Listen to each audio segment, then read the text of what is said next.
Hello अस्सलाम वालेकुम class. My name is Mohammad Ashim Zia और मैं आपको फर्स्ट ईयर एप्टीट्यूड मैथ्स की तैयारी करवा रहा हूँ। Again start from an introduction. My name is Mohammad Ashim Zia. जैसे कि मैंने ही बताया, मैं एनईडी के इंडस्ट्रियल मैन्युफैक्चरिंग डिपार्टमेंट का स्टूडेंट हूँ और मैं आप लोगों को नॉर्मली फर्स्ट ईयर मैथ्स की इस साल सैप के अंदर तैयारी करवा रहा हूँ। मेरा थोड़ा सा इंट्रोडक्शन ये है कि मैं नॉर्मली काफ़ी सारे कोई अल्हम्दुलिल्लाह पढ़ाता रहा हूँ और पढ़ा रहा हूँ। तो आई होप कि आप लोगों को मेरी वीडियोस समझ में आती होंगी और आप लोगों को सुन के सारे कॉन्सेप्ट्स क्लियर होते होंगे।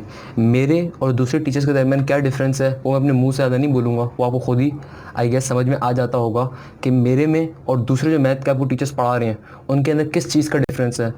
आई गेस जब आप मेरा लेक्चर देखते होंगे तो आपको खुद ही बहुत अच्छी तरीके से क्लियर हो जाता होगा कि भाई मैं कहाँ पे स्टैंड करता हूँ और दूसरे लोग कहाँ पे स्टैंड करते हैं। मैं उनकी भी तारीफ़ करता हूँ, ऐसा नहीं उनकी तारीफ़ नहीं करता, बट येस मुझे अपने बारे में पता है कि यार मैं कहाँ स्टैंड करता हूँ।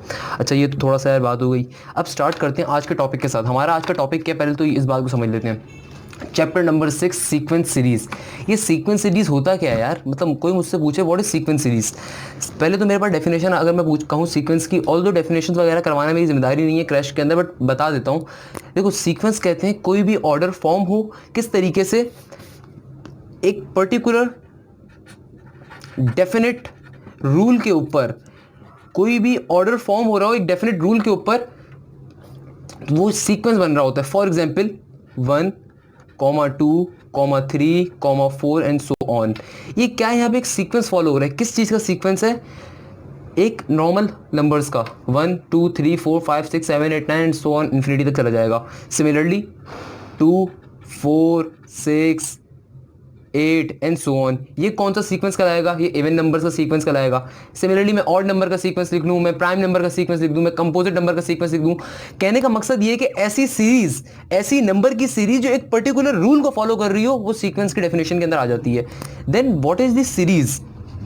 भाई सीरीज कहते हैं ऐसे पर्टिकुलर सीक्वेंस को, सीरीज कहते हैं ऐसे पर्टिकुलर सीक्वेंस को जो कोई पॉजिटिव या नेगेटिव नंबर फॉलो कर रहा हो। इसकी मिसाल मैं ऐसे दे सकता हूँ कि भाई 2 + 4 + 6 + 8 एंड सो ऑन। ये एक सीक्वेंस भी है और ये एक सीरीज भी है। सीरीज कैसे बन रहा है भाई? ये एक डेफिनेट पॉजिटिव नंबर को फॉलो कर रहा है, या सिमिलरली मैं एक नेगेटिव नंबर ले लूँ -2, -4, -6 एंड -8 एंड सो ऑन। तो इस तरीके से हमारे पास नॉर्मली सीक्वेंस को हम डिफाइन कर सकते हैं, उस तरीके से सीरीज को डिफाइन कर सकते हैं। अब जरा अपने मेन टॉपिक की तरफ आते हैं। ये तो थोड़ी सी जो है ना मंजन कहानियां हो गई। अब जरा मेन टॉपिक पे आते हैं कि भाई सीक्वेंस पर्टिकुलरली होता क्या है या टाइप्स ऑफ सीक्वेंस क्या होते हैं। तो देखो बेटा, मेरे पास 3 तरह के टाइप्स आती हैं सीक्वेंस की। The first one is called AP, the second one is called HP and the third one is called GP.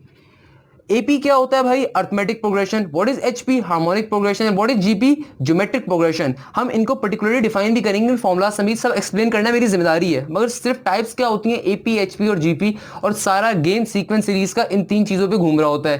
Clear हो गई बात बेटा आपको? अब देखिए मेरे पास एपी होता है क्या है। आइए पहले जरा एपी को डिफाइन कर लेते हैं बेटा। एपी क्या होता है? ऐसा सीक्वेंस जो किसी भी नंबर को ऐड करने के ऊपर जो सीरीज मुझे मिल रही है, बेसिकली वो पर्टिकुलर सीक्वेंस है, वो पर्टिकुलर सीरीज जो मुझे एक नंबर ऐड करने के ऊपर मिलती है, वो एपी कहलाती है। इसकी एग्जांपल मैं कैसे दे सकता हूं? इसकी एग्जांपल मैं ऐसे दे सकता हूं, फॉर एग्जांपल 2, 3, 4, 5, 6, ये हो गया। या फिर मैं आपसे कह देता हूं एक और एग्जांपल देख लें आप, 2, 4, 6, 8 एंड सो ऑन, यानी कि इवन नंबर की सीरीज जो हो गई।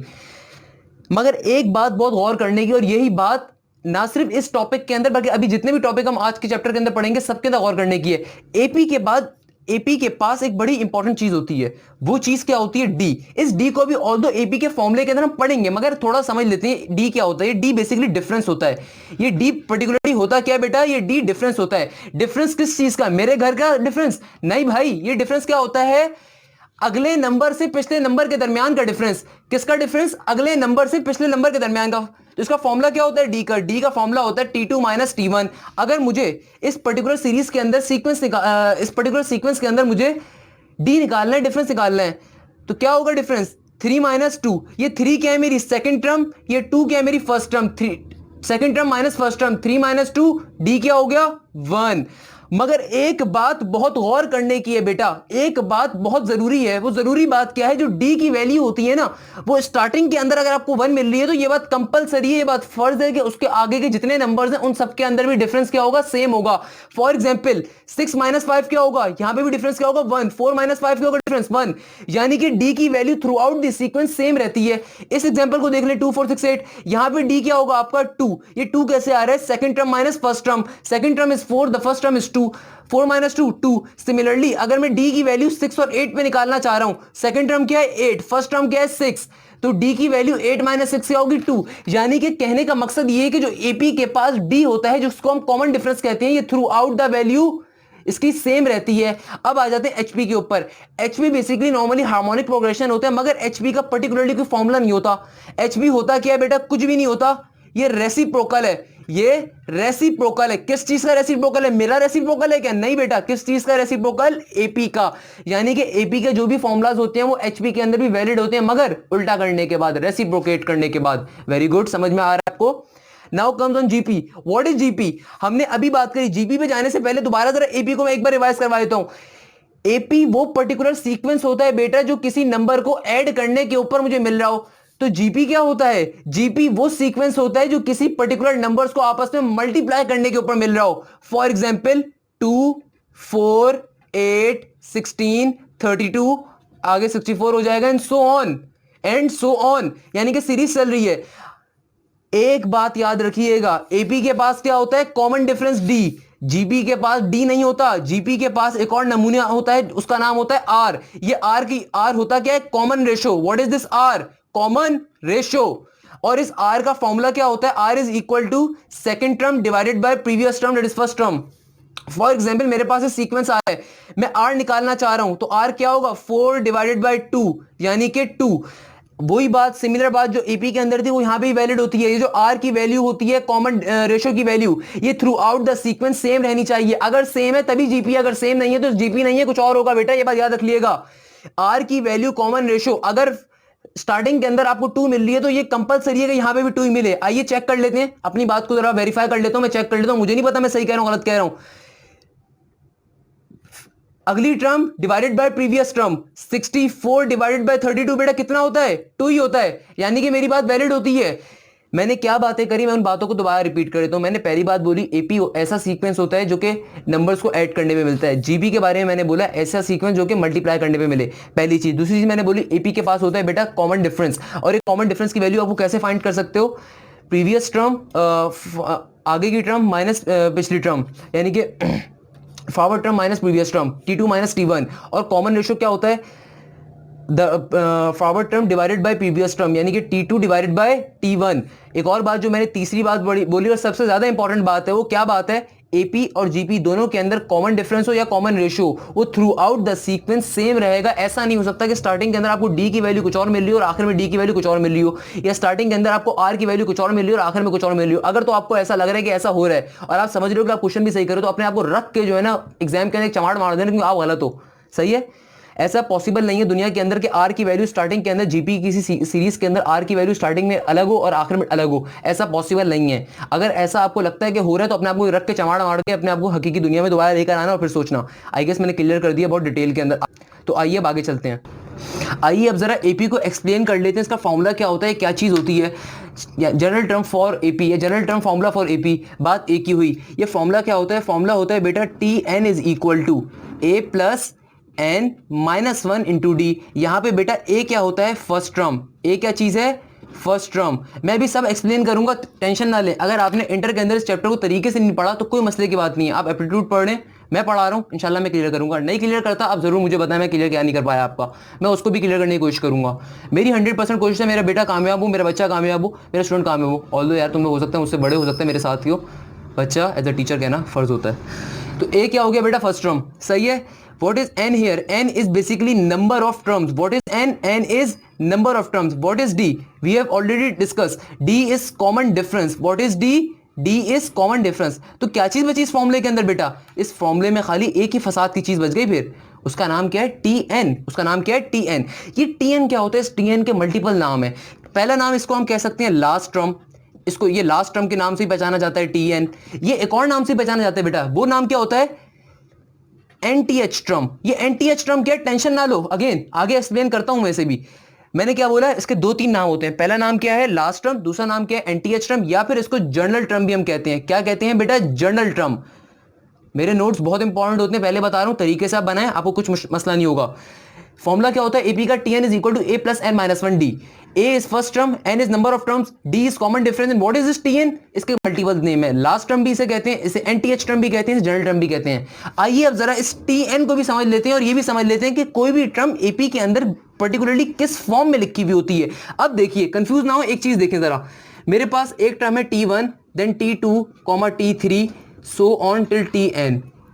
अच्छा भाई, मैं आपसे कहता हूं, मैंने आपको क्या बोला, T1 क्या होता है, फर्स्ट टर्म।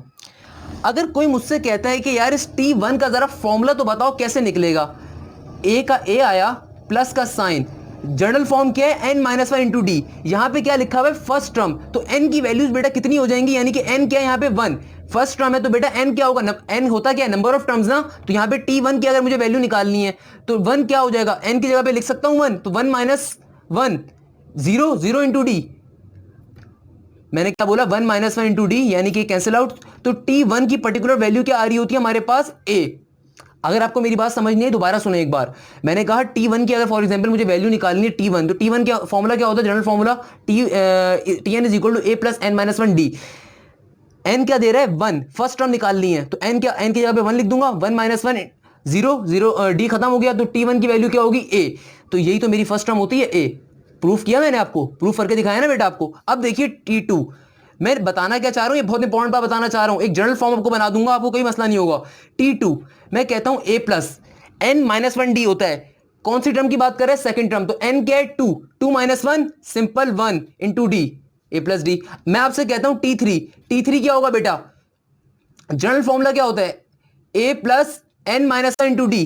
T3 की बात कर रहे हैं थर्ड टर्म की, तो n की जगह पे 3 आ जाएगा, 3 माइनस 1 डी, तो क्या हो जाएगा, a प्लस 2d। आइए आपको एक मजे की बात बताता हूं, शॉर्ट ट्रिक बताता हूं। एपी के अंदर जो आपका जनरल फॉर्मूला बन रहा होता है ना, for example T1, T2, T3, वो हमेशा एक कम होता है अपनी ओरिजिनल वैल्यू से। फॉर एग्जांपल T3 है तो यहां पे क्या आ जाएगा, 2D। सिमिलरली अगर मैं आपसे कहता हूं T4 की वैल्यू बताओ, अब फॉर्मूले में डाले बगैर बताओ बेटा, अब समझ में आ गया होगा थोड़ा सा, a प्लस 3D होती है। सिमिलरली मैं आपसे मजीद कहता हूं T6 की वैल्यू बताओ, क्या होगा, ये a प्लस 5D। ये a प्लस 5D मैं कहां से लेकर आ रहा हूं, अपनी मर्जी से लेकर आ रहा हूं बेटा, नहीं बेटा, मैंने फॉर्मूले में डाली। फॉर्मूला क्या है, a plus n minus 1 D. कौन सी टर्म निकालनी है, 6 टर्म, तो n क्या है 6, 6 माइनस 1 डी, तो क्या हो जाएगा T6 की value a plus 5d। Clear. अब सिमिलरली मैं आपसे कहता हूं T20 की वैल्यू बताएं, तो मुझे यकीन है कि आप अपने पास जोर से बोलेंगे a प्लस 19d। मैं सिमिलरली आपसे कहता हूं T100 की वैल्यू बताएं, तो आप मुझे यकीन है अपने पास जोर से बोलेंगे sir a plus 99d। Clear बेटा, आपको समझ में आ रहा है बेटा। आइए एक और चीज देखते हैं, यानी कि मैंने कहा अगर मुझे कोई भी वो टर्म कह दे निकालने के लिए कोई स्पेसिफिक नंबर के ऊपर, तो मैं उसको निकाल सकता हूं। हमने यही बात डिस्कस करी ना, किसी भी स्पेसिफिक नंबर पे मुझसे टर्म मांग ले तो मैं निकाल सकता हूं इजीली। फॉर एग्जांपल वो मुझसे कहता है T36 की वैल्यू बताओ, एग्जामिनर बड़ा तुर्रम खान बनते हैं, मुझसे कह रहे T36 की वैल्यू बताओ जरा। वो समझ रहे शायद हमें आता नहीं होगा, बट उसे पता नहीं है कि हमें आता है।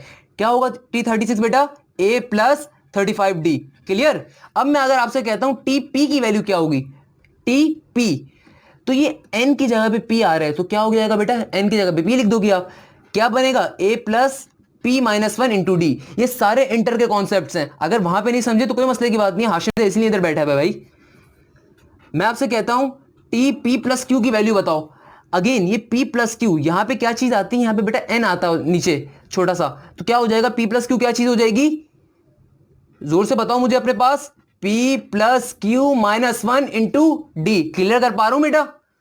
सिमिलरली अगर मैं आपसे कहता हूं जरा जनरल फॉर्म यहां पे क्या बन गई, तो T1 की जगह पे मैं a लिख सकता हूं, T2 की जगह पे मैं a प्लस डी लिख सकता हूं, T3 की जगह पे मैं क्या लिख सकता हूं, a plus 2d and so on. Tn क्या चीज है, Tn तो जनरल फॉर्मूला है ना हमारा, जनरल फॉर्मूला Tn है, तो यहां पे क्या हो जाएगा a plus n minus 1 into D. Clear है बेटा। राइटिंग का थोड़ा सा इश्यू होगा बेटा, क्योंकि ऑनलाइन के अंदर हमारे पास इतनी रिसोर्सेज ऑब्वियसली नहीं हर एक के पास होती कि उस तरीके से हम कैपेबल हो सकेंगे, इस तरीके से पढ़ाएंगे, पहला एक्सपीरियंस है हर एक का, तो मैं इसके लिए माजरत ख्वाह हो सकता हूँ, बिल्कुल हो सकता हूँ, बट आई होप कि मैं उसको अपनी एक्सपीरियंस के ज़रिए, उसको मैं अपने टैलेंट के ज़रिए अल्हम्दुलिल्लाह इंशाल्लाह क्लियर करने की पूरी कोशिश करूँगा। क्लियर।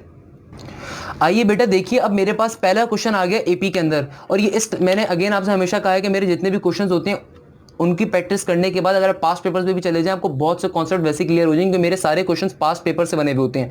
अगर आपको यकीन नहीं आता तो अनिल सैन की बुक उठा के देख लेना बेटा, या किसी भी सैप की बुक उठा के देख लेना, या कोई भी पास्ट पेपर उठा के देख लेना। मेरे 80 से 99% जो क्वेश्चन होंगे वो सारे सारे पास्ट पेपर से क्वेश्चन होते हैं। इसके पीछे मेरा डिफरेंट आइडिया, मैं उसके ऊपर भी जा नहीं रहा, लंबी हो जाएगी फालतू की। मेरे पास एक क्वेश्चन आ गया। क्वेश्चन क्या कह रहा है, find the first term and common difference of the AP when T4 is equal to 7 and T16 is equal to 31। Question क्या कह रहा है, दोबारा पढ़ते हैं। मुझे क्या चीज निकालनी है, मुझे फर्स्ट टर्म निकालनी है और मुझे कॉमन डिफरेंस निकालना है। किसके अंदर, उसने डिफाइन कर दी सीरीज एपी की। कब, जब मेरे पास चौथी टर्म 7वीं के बराबर है और 16वीं टर्म किसके बराबर है, 31 के बराबर है। T4 किसके बराबर है, 7 के, और T16 किसके बराबर है, 31 के। सबसे पहले ठंडा सांस लो, टेंशन नहीं लेनी भाई, मैं पढ़ा रहा हूं, को टेंशन नहीं होनी चाहिए। सबसे पहला काम, आप T4 को एक बार लिखो। T4 इज इक्वल टू 7 आपको गिवन है, और आपको एक और चीज का गिवन है, T16 इज इक्वल टू बेटा 31। सबसे पहले मैंने आपको T4 खोलने का तरीका जब से अभी समझाया रहा था, वो T4 खोलने का और T16 खोलने का तरीका समझा दिया। T4 को मैं क्या लिख सकता हूं, A+3D और 7 का 7, सही है। T16 को बेटा मैं क्या लिख सकता हूं, A+15D, एक कम, हमेशा एपी के अंदर एक कम हो जाता है। A+15D is equal to 31। अगर आपको पिछले टॉपिक समझ में आया तभी ये समझ में आ सकता है, नहीं समझ में आया तो मुझे जरूर बताएं। T4 क्या हो जाएगा, मैं अगेन समझा देता हूं, यहां पे अगर फिर भी कंफ्यूजन हो रही है। क्या होता है general formula, A+n-1 into D. चौथी टर्म कह रहा है यानी कि n की वैल्यू 4 गिवन है, तो 4 - 1 3, तो A+3D। सिमिलरली T16 दे रहा है यानी कि n की वैल्यू 16 दे रहा है, A+n-1D, 16 - 1 15, तो क्या हो रही है, T16 की पर्टिकुलर जनरल फॉर्म क्या बनेगी, A+15D। अब ये आपने कर दी। अब आ जाए इसकी शॉर्ट ट्रिक। शॉर्ट ट्रिक क्या होती है बेटा, बड़ी वैल्यू में से छोटी वैल्यू को माइनस करवा दो, यानी कि दोनों की लेफ्ट हैंड साइड से, राइट हैंड से माइनस करवा दो। मैंने क्या बोला, शॉर्ट ट्रिक। आइए शॉर्ट ट्रिक देखते हैं इसकी क्या है। T16 माइनस का T4 और उनकी राइट हैंड साइड जो भी है वो भी राइट हैंड साइड से सिमिलरली मल्टीप्लाई करेगी। 30 माइनस होगी, 31 माइनस का 7। मैंने क्या बोला, सब भूल जाओ। मैंने क्या बोला, मैंने बोला इस टाइप के क्वेश्चंस के अंदर जहां पे आपको ए और डी निकालना होता है, आपने कुछ भी नहीं करना, आपने बड़ी वाली टर्म से छोटी वाली टर्म को माइनस करवाना है। किस तरीके से कि लेफ्ट हैंड साइड से माइनस हो और राइट हैंड साइड से, बड़ी टर्म छोटी में से। तो बड़ी टर्म क्या है, T16 का 31 इधर आ गया, माइनस का T4 और उसका 7 का 7 माइनस हो रहा है उस तरफ जाके, दूसरी तरफ।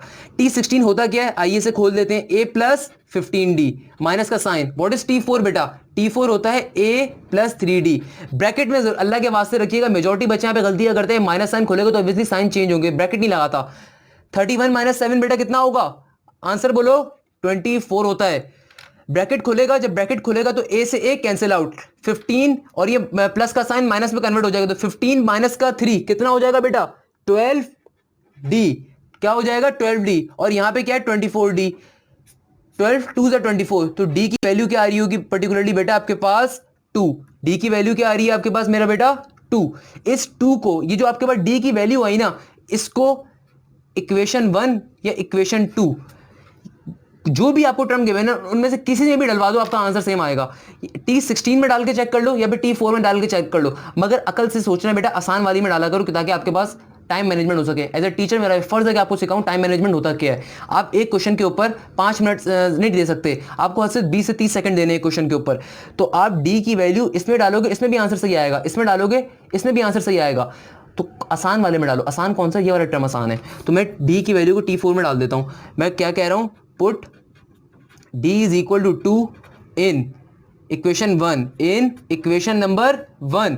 क्या इक्वेशन नंबर 1 है, A+3D is equal to 7। D की जगह पे क्या आ जाएगा बेटा 2, ये क्या हो जाएगा 3 × 2 इज इक्वल टू 7। 3 2 6 हो जाएगा बेटा, और ये 6 वहां पे जाके 7 से माइनस हो जाएगा, तो A की वैल्यू आपके पास क्या आ रही होगी मेरा बेटा 1। A की वैल्यू क्या आ रही होगी 1। A की वैल्यू आपके पास 1 आई और D की वैल्यू क्या आई 2। चेक कर लो यहाँ पे आंसर कौन सा है, 3 ये कौन सा आंसर है, ऑब्वियसली C आपका आंसर होगा। क्लियर हो गया बेटा आपको, ये हमने AP के एग्जाम्पल कर ली, वेरी गुड। आई होप जिस तरह का मैंने पिछला क्वेश्चन करवाया इस तरह के बहुत सारे क्वेश्चन आते हैं NED के पेपर के अंदर, तो उससे मिलते जुलते सारे क्वेश्चन आप खुद से कर लेंगे, नहीं तो मैं अपनी साथ में प्रैक्टिस शीट्स अटैच करूंगा, मैं सोच रहा हूँ कर दूंगा, तो अगर मैंने कर दी तो आप इंशाल्लाह उसको भी बैठ के सॉल्व कर लेंगे। सही है, वेरी गुड। अब मेरे पास जो ये क्वेश्चन आ गया ना, बिलीव मी ये बहुत ज़्यादा इंपॉर्टेंट क्वेश्चन है। ये IBS साइड के अंदर ही बहुत ज़्यादा आता है, ये NET साइड पर बहुत ज़्यादा आता है, और बाकी यूनिवर्सिटीज हो गई फास्ट वगैरह यहाँ पे भी आता रहता है, क्योंकि मैं नॉर्मली ECAT की तैयारी करवा रहा होता हूँ, BCAT की तैयारी भी करवा रहा होता हूँ, तो मुझे इसलिए आइडिया है। ये क्वेश्चन बहुत ज़्यादा इंपॉर्टेंट है। इस क्वेश्चन में क्या कह रहा है, the last term of a sequence given by Tn is equal to n square minus 14n is 51, the number of terms in the sequence. आपको निकालना क्या है? क्या आप ये क्वेश्चन आपके जहन के ऊपर से तो नहीं किया? अगर तो नहीं किया तो आइए समझते हैं दोबारा से। अगर चला भी गया तो कोई टेंशन नहीं है भाई। क्या कह रहे हैं कि एक लास्ट टर्म है सीक्वेंस की, वो गिवन किससे हो रही है, Tn is equal to n square minus 14n, और उस लास्ट टर्म की वैल्यू कितनी दे रहे हैं वो आपको 51। तो इस बात को मैं, क्वेश्चन हमें क्या गिवन है, Tn is equal to n square minus का 14n। Tn की वैल्यू उसने मुझे दी हुई है, लास्ट टर्म की वैल्यू कितनी दे रहा है, इज 51, तो Tn की जगह पे मैंने 51 डाल दिया, और बाकी का पूरा क्वेश्चन एज इट इज है। आपको निकालना क्या है, नंबर ऑफ टर्म्स, और नंबर ऑफ टर्म्स हम डिस्कस कर चुके हैं, क्या होती है बेटा, नंबर ऑफ टर्म्स होती है n, तो मुझे पर्टिकुलरली n की वैल्यू निकालनी है। सबसे पहला काम भाई, ये 51 यहाँ पे प्लस का हो रहा है, मैं वहां पे भेज देता हूँ, माइनस का करवा देता हूँ, तो यहाँ पे क्या बन जाएगा इक्वेशन मेरी, n स्क्वायर माइनस का 14n माइनस का 51।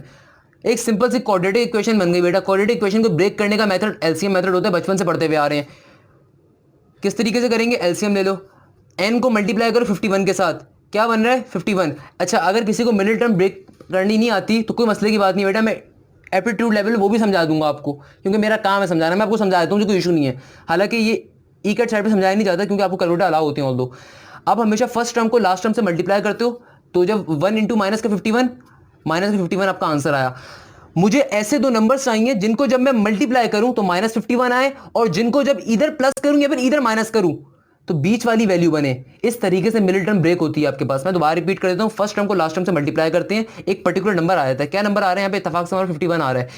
इस जो भी हमारा नंबर आता है ना, इस नंबर को इस तरीके से हमें ब्रेक करना होता है कि हमारे पास ऐसे दो नंबर्स आए जिनको जब मल्टीप्लाई किया जाए तो ओरिजिनल वैल्यू 51 बने, जो कि फर्स्ट और लास्ट टर्म का मल्टीपल है, और जब उनको या प्लस करवाया जाए या फिर माइनस करवाया जाए, कोई एक काम होगा, तो फिर बीच वाली वैल्यू एग्जैक्ट बननी चाहिए। तो this particular method is known as middle term breaking method. 51 आ गया, तो इसको ब्रेक करने के दो नंबर मुझे कैसे मिलेंगे, हम LCM ले लेंगे। देखो मुझे शर्म नहीं आती स्टेप्स करने के अंदर, मुझे समझ में नहीं आती कि स्टूडेंट्स को क्यों आती है। एज अ टीचर जब मैं शर्मिंदा नहीं होता छोटे छोटे स्टेप्स करते हुए, तो मैं अपने स्टूडेंट से भी एक्सपेक्ट करता हूँ कि वो भी किया करे, अपने आप को तुर्रम खान ना समझा करे कि भाई मैं बगैर स्टेप से कर लेता हूँ।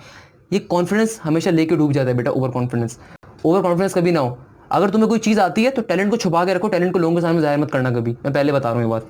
51 मेरे पास नंबर आ गया, इसका LCM लेता हूँ। 51 के 2 के टेबल में आता है, स्मॉलेस्ट नंबर से हमेशा देख रहे होते हैं, नहीं आता। 3 के टेबल में आता है, बिल्कुल आता है। कहाँ पे आता है, 3 1 3, और 2 वहाँ पे चला जाएगा 21, 3 7 21, 17 एक कंपोजिट 17 एक ऐसा प्राइम नंबर है जो कि सिर्फ अपने टेबल में आता है, तो 17 1 17 मेरे पास दो नंबर आ गए, 3 और 17। आइए इनको चेक करते हैं कि ये नंबर्स सेटिस्फाई कर रहे हैं एज ए मिडिल टर्म की डेफिनेशन के ऊपर। 3 और 17 दो नंबर आ गए।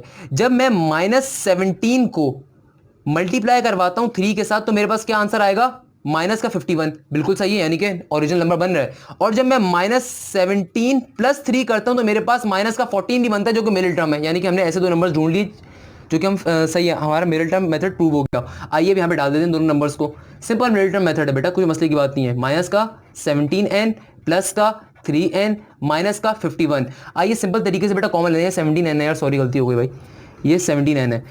यहाँ पे क्या चीज, इन दोनों में से क्या चीज कॉमन आ जाएगी बेटा, सिंपल n कॉमन आ जाएगा। क्या चीज कॉमन आ जाएगी, सिंपल n।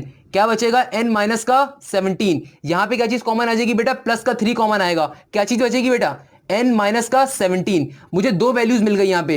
पहली वैल्यू क्या मिली, n माइनस 17, और दूसरी वैल्यू क्या मिल रही है, n प्लस 3। दोनों इक्वल टू 0 हो रहे हैं, तो सिंपल प्रॉपर्टी लगती है n minus 17 is equal to 0 हो जाएगा, और दूसरी तरफ क्या हो जाएगा, n plus 3 is equal to 0। अब जरा मेरी बात बहुत गौर से सुनिएगा, इस क्वेश्चन की सबसे इंपॉर्टेंट बात बता रहा हूं आपको। n की दो वैल्यूज मिल रही होंगी। n की पहली वैल्यू क्या मिल रही होगी, जब ये -17 वहां पे जाके हो जाएगा तो +17 एक वैल्यू मिल रही होगी। दूसरी वैल्यू आपको क्या मिल रही होगी, जब ये +3 वहां पे जाएगा तो -3 एक वैल्यू आपको मिल रही होगी।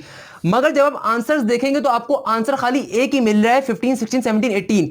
दो आंसर्स नहीं गिवन, यानी कि इन दोनों में से खाली कोई एक वैल्यू ट्रू है। वो वैल्यू ट्रू कैसे है बेटा, मैं वो भी आपको समझा देता हूं। यहाँ पे n की आपको एक वैल्यू मिल रही है पॉजिटिव और एक वैल्यू आपको मिल रही है नेगेटिव। तो आइए समझ लेते हैं कि हम पॉजिटिव कंसीडर करेंगे वैल्यू है नेगेटिव। अपनी तरफ से तुक्का नहीं मारना बेटा, मैं सारे एक्सप्लेन कर रहा हूं तो एक्सप्लेन किसी वजह से कर रहा हूं। n होता क्या है? n होता है नंबर ऑफ टर्म्स। यानी कि मैं कह सकता हूं कि अगर मैं फॉर एग्जांपल किसी इंस्टीट्यूट के अंदर पढ़ा रहा हूं और कोई बाहर का बंदा मुझसे पूछता है कि हाशिम आपकी क्लास में कितने स्टूडेंट बैठे हुए हैं, या कोई मुझसे स्टूडेंट कहता है कि भाई सर आपके एनईडी के डिपार्टमेंट के अंदर या आपकी क्लास के अंदर कितने स्टूडेंट्स होते हैं आप लोग, अब मैं उसको क्या बोलूंगा? मैं उसको ये बोलूंगा ना बेटा 4 बच्चे हैं, 5 बच्चे हैं, 12 बच्चे होते हैं, 50 बच्चे होते हैं, 60 बच्चे होते हैं, 30 बच्चे होते हैं, 40 बच्चे होते हैं। पॉजिटिव नंबर्स में कहूंगा। क्या मैं कभी किसी को ये कह सकता हूं कि मेरी क्लास के अंदर -3 बच्चे हैं, -4 बच्चे? क्यों? क्योंकि यहां पे n जो है नंबर ऑफ टर्म्स है, ये रिप्रेजेंट पॉजिटिव वैल्यू करेगा। ये दो बातें याद रखिएगा इस n के बारे में, इस n के बारे में दो बातें, ये कभी नेगेटिव नहीं हो सकता, ये कभी डिवीजन फॉर्म में नहीं हो सकता, ये कभी पॉइंट की फॉर्म में नहीं हो सकता, ये कभी रेशो फॉर्म में नहीं हो सकता। क्या मैं कभी किसी को ये बात कह सकता हूं कि इस कमरे में 2.5 बच्चे बैठे हुए हैं, अल्लाह माफ करे, यानी कि 2 बच्चे जिंदा सलामत है, एक बच्चा आधा कटा हुआ है? क्या मतलब 2.5 बच्चे तो ये हुए ना यार, 2 बच्चे पूरे हैं और एक आधा है।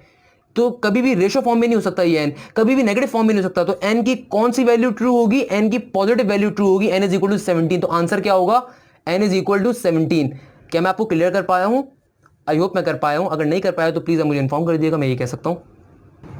बेटा मेरा नेक्स्ट टॉपिक आता है हमारा सम ऑफ एपी का। हम जीपी को बाद में पढ़ेंगे, पहले मैं एपी के सारे टॉपिक्स क्लियर करवाना चाह रहा हूं, देन उसके बाद हम जीपी पे जाएंगे। एपी का सम निकालने का बेटे 2 तरीके होते हैं।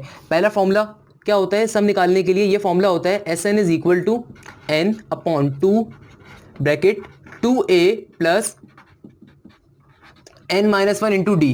पहला जो नॉर्मल फॉर्मूला हमारे पास सम का होता है वो ये फॉर्मूला होता है Sn is equal to n/2 bracket के अंदर 2a plus n-1 into D. एक और फॉर्मूला भी मेरे पास होता है मगर ये ट्रिक होती है। अगर मैंने अपनी प्रैक्टिस शीट्स डाली तो उसमें देखेंगे मैं उनको हाशिम ट्रिक्स के नाम से मेंशन किया हुआ होगा अपने पास। तो Sn इज इक्वल टू, ये एक और फॉर्मूला होता है n/2 a प्लस l। ये a प्लस l क्या है?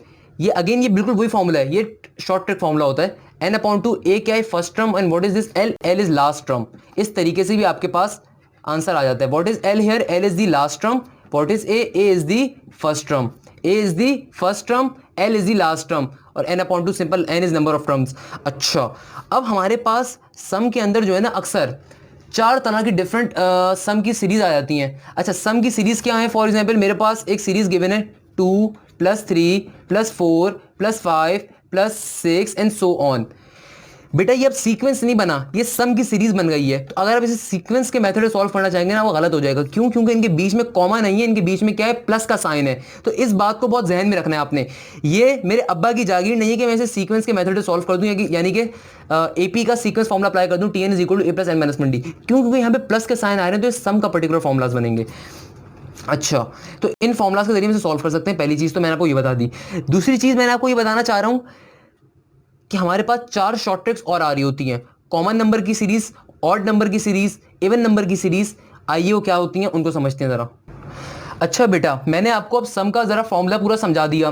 देखो सम की सीरीज निकालने का तरीका तो मैंने आपको बता दिया। सम का पर्टिकुलर फॉर्मूला क्या होता है? Sn = n/2 2a + n-1 d। ये इसका ओरिजिनल फॉर्मूला होता है जिसको यूज करते हो कोई भी सम निकाल सकते हो। मगर मैंने आपको 2 बातें बताई कि क्या डिफरेंस है मुझ में और दूसरे टीचर्स के अंदर। वो सिर्फ आपको फॉर्मूला पढ़ा के छोड़ देंगे, उनकी जिम्मेदारी खत्म हो गई, बट शायद मेरी जिम्मेदारी ज्यादा होती है, फिर शायद मैं ज्यादा जिम्मेदारी लेने का शौक रखता हूं। तो मैं आपको कुछ शॉर्ट ट्रिक्स बताना चाह रहा हूं। सम के अंदर मेरे पास 3 पर्टिकुलर शॉर्ट ट्रिक्स आ रही होती हैं बेटा सम की सीरीज के अंदर। मैं बावला थोड़ी हूं बार बार फॉर्मूला यूज करूंगा। अगर तो मेरे पास जहन है, देखो एक इंसान उसका कामयाब होता है उसका टीचर अच्छा हो। मैं नहीं कहता मैं कोई अच्छा हूं भाई, हाँ एक इल्म है, उस इल्म को जरूर देना चाहता हूं, किसी स्टूडेंट के पास पहुंच जाए, मेरे लिए इससे तो खुशी की बात नहीं होगी। अब एक नॉर्मल बच्चा जो है ना, आप जो तैयारी कर रहे हो सैप के अंदर, आपको एक बात यकीन दिला देता हूं कि आप रिग्रेट नहीं करोगे पैसे भरने के बाद, एटलीस्ट मुझसे पढ़ने के बाद तो भाई। क्यों?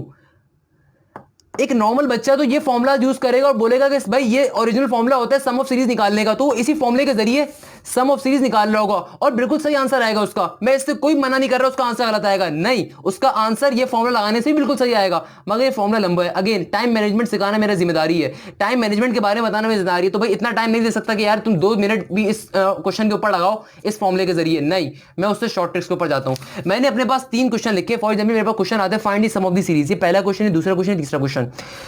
पहले क्वेश्चन में मुझसे क्या कह रहा है? 1 + 2 + 3 अप टू 20 टर्म। आप इस फॉर्मूले को यूज करते हुए इसका सम निकाल सकते हो, बिल्कुल सही आंसर आएगा। मैं कभी मना नहीं करूंगा कि इसका आंसर गलत आएगा, बल्कि मैं तो आपसे कहूंगा चेक करो।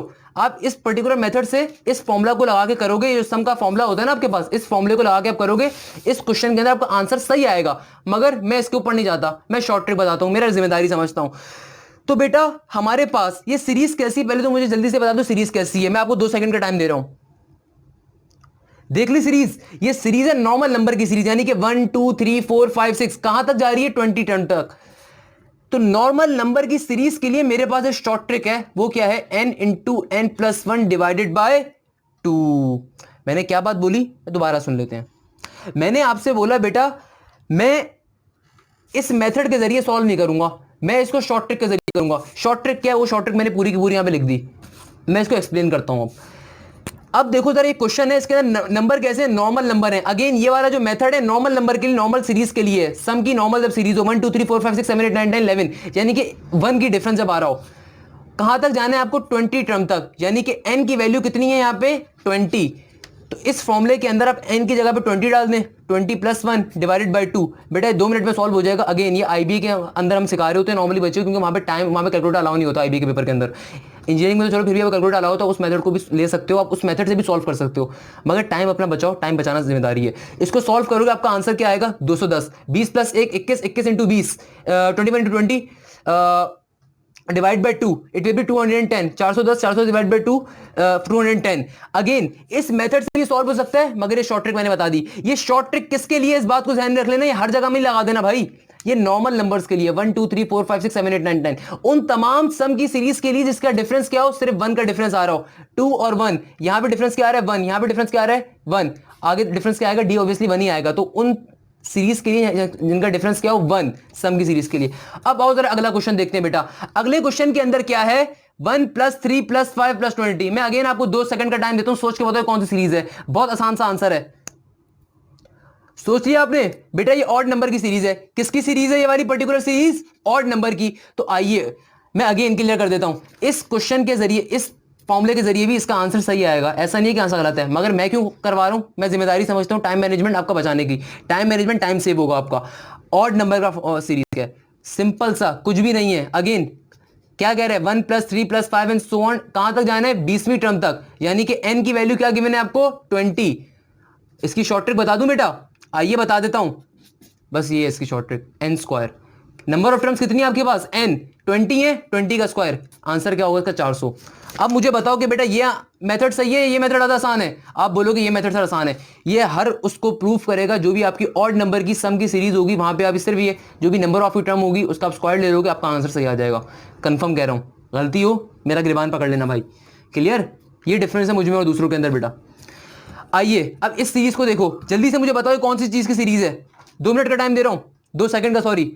2 4 6 20 कौन से नंबर की सीरीज है बेटा, इवन नंबर की सीरीज है, आपका आंसर है बिल्कुल है। अगेन n क्या है यहाँ पे, 20। इसका शॉर्ट ट्रिक बता दूं बेटा, इसका यहाँ पे n क्या है, 20, इसकी शॉर्ट ट्रिक बता दूं, n into n plus 1, simple.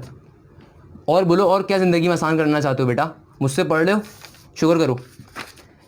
सम ये फॉर्मूला लगाओगे, अगेन आसान, इससे भी आंसर आएगा। अगर मैं इससे करवा रहा हूँ, इससे भी करोगे आंसर सही आएगा। मैं चाहूंगा कि आप ये तीनों क्वेश्चन इस फॉर्मूले से भी करके देखो, आंसर डिफरेंट नहीं आएगा, आंसर सेम आएगा। मगर मैंने शॉर्ट ट्रिक भी बता दी। इवन नंबर, कहीं पे भी आपके पास इवन नंबर की सीरीज आ जाए, इवन नंबर की सीरीज आ जाए, तो आप ये फॉर्मूला अप्लाई कर दोगे, आपका आंसर सही आएगा। एन क्या है यहाँ पे, 20। आइए चेक कर लेते हैं, 20 प्लस 1, 20 प्लस 1 21, तो क्या हो जाएगा, 21 इंटू 20, 410 आंसर होगा।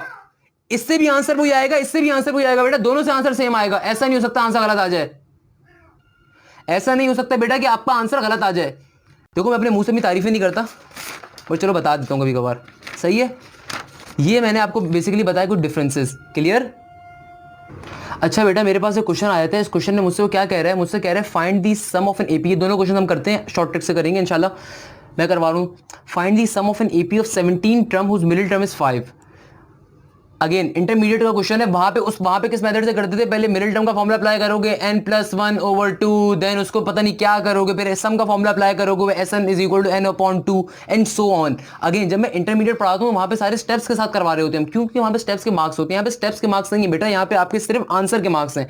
कोशिश करो शॉर्ट ट्रिक्स याद रख सको, कोशिश करो शॉर्ट ट्रिक्स के जरिए काम कर सको, कोशिश करो टीचर से बोलो सर शॉर्ट ट्रिक्स करवाए, नहीं करवा रहा तो उससे बोलो सर करवाए आपको। शॉर्ट ट्रिक्स के जरिए टाइम को सेव करो अपने, पहली चीज। ये क्वेश्चन आ गया, अगेन उसको करने के दो मेथड हैं, इंटरमीडिएट वाला, शॉर्ट ट्रिक वाला। मैं शॉर्ट ट्रिक करवा देता हूं आपको। क्या मेथड है बेटा, यहां पे क्या कह रहे हैं, कितनी कौन सी टर्म्स है आपके पास, कितनी टर्म्स है, किस टर्म की बात कर रहे हैं, 17 टर्म की। यानी कि आपको n की वैल्यू क्या दे रहा है, 17, नंबर ऑफ टर्म्स क्या दे रहा है, 17 है ना बेटा। Find the sum of an AP of 17 term, n की वैल्यू क्या दे रहे हैं 17, और मिडिल टर्म की वैल्यू क्या दे रहा है 5। शॉर्ट ट्रिक बता दूं बेटा, इसकी शॉर्ट ट्रिक ये होती है, Sn is equal to n multiply by middle term. Again सुन लो, Sn is equal to n number of terms multiply by middle term. यहां पे बताओ कितनी टर्म्स हैं, 17 टर्म है, तो n की जगह पे क्या आ जाएगा 17। मिडिल टर्म क्या है बेटा 5। 17 इंटू 5 का आंसर बेटा मुझे बता दो क्या होगा, आई होप 85 होता है, चेक कर लिएगा आप लोग। शॉर्ट ट्रिक बता दी मैंने, मिडिल टर्म वाला कभी भी एपी के अंदर क्वेश्चन आ जाए सम का, तो उसकी शॉर्ट ट्रिक क्या होती है, Sn is equal to n into middle term. n क्या है टर्म्स, जो भी टर्म आपको कह रहे हैं, 17 कह रहे हो तो 17 आ जाएगा, मिडिल टर्म क्या है 5, आंसर क्या आ जाएगा 85। ये क्वेश्चन सॉल्व हो गया। कितने मिनट लगे, कितने सेकंड लगे, 5 सेकंड लगे खाली। 5 सेकंड से ज्यादा लगे तो मुझे बता दो, अपने दिल पे याद रख के, ज्यादा लगे तो 5 सेकंड लगे ना खाली। वेरी गुड, नेक्स्ट क्वेश्चन देख लेते हैं। अगेन ये भी बहुत अच्छा क्वेश्चन है। क्या कह रहे हैं, find the sum of 6 term of an AP whose first term is 2 and the last term is 12। Again मैंने इसकी शॉर्ट ट्रिक आपको पहले बता चुका हूं, मगर हमने किया नहीं था इस टाइप का क्वेश्चन, तो आइए अभी देख लेते हैं, कर लेते हैं। भाई नंबर 6 टर्म की बात कर रहे हैं तो n क्या है, यहाँ पे 6 है, फर्स्ट टर्म क्या है 2, लास्ट टर्म क्या है 12। मैंने आपको शॉर्ट ट्रिक इसकी पहले बता चुका हूं, क्या होती है, इसका फॉर्मूला क्या होगा, Sn is equal to n upon 2 first term plus last term. What is a here, a is the first term, what is l, l is the last term. तो आइए सॉल्व कर लेते हैं। n क्या होगा बेटा 6 डिवाइडेड बाय 2, a क्या है फर्स्ट टर्म कितनी है मेरी 2, what is l, l is last term that is 12, 2 plus 12 14, 14 divide by 2 it will be 6 and 6 6 are 42 बेटा, नहीं 6 से 36 होगा, एक मिनट रुक जाए। 12 प्लस 2 14, 14 टू 7 सही है, 6 इंटू 7 होगा, 6 7 आर 42। क्लियर, कोई मसला। अगेन सुन ले, फर्स्ट टर्म लास्ट टर्म वाला आपको मंजन कराने की कोशिश करेगा एग्जामिनर क्या समझ रहा है कि बच्चे को आता नहीं है, एग्जामिनर क्या समझ रहा है कि हमें शायद पता नहीं है। फर्स्ट टर्म लास्ट टर्म का पूछ रहा है, कोई लंबा मेथड नहीं है, कोई मुश्किल मेथड नहीं करना, सिंपल शॉर्ट ट्रिक लगानी है। क्या शॉर्ट ट्रिक है, Sn is equal to n upon 2 a plus l। What is a, a is the first term, what is l, l is the last term.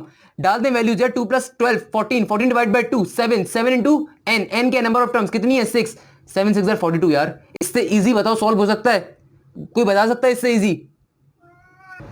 तो अब बेटा मेरे पास जीपी का टॉपिक आ गया, हमने एपी का अल्हम्दुलिल्लाह बहुत अच्छे तरीके से टॉपिक कंप्लीट कर लिया। आई होप आपको समझ में आ गया होगा जिस तरीके से मैंने समझाया है।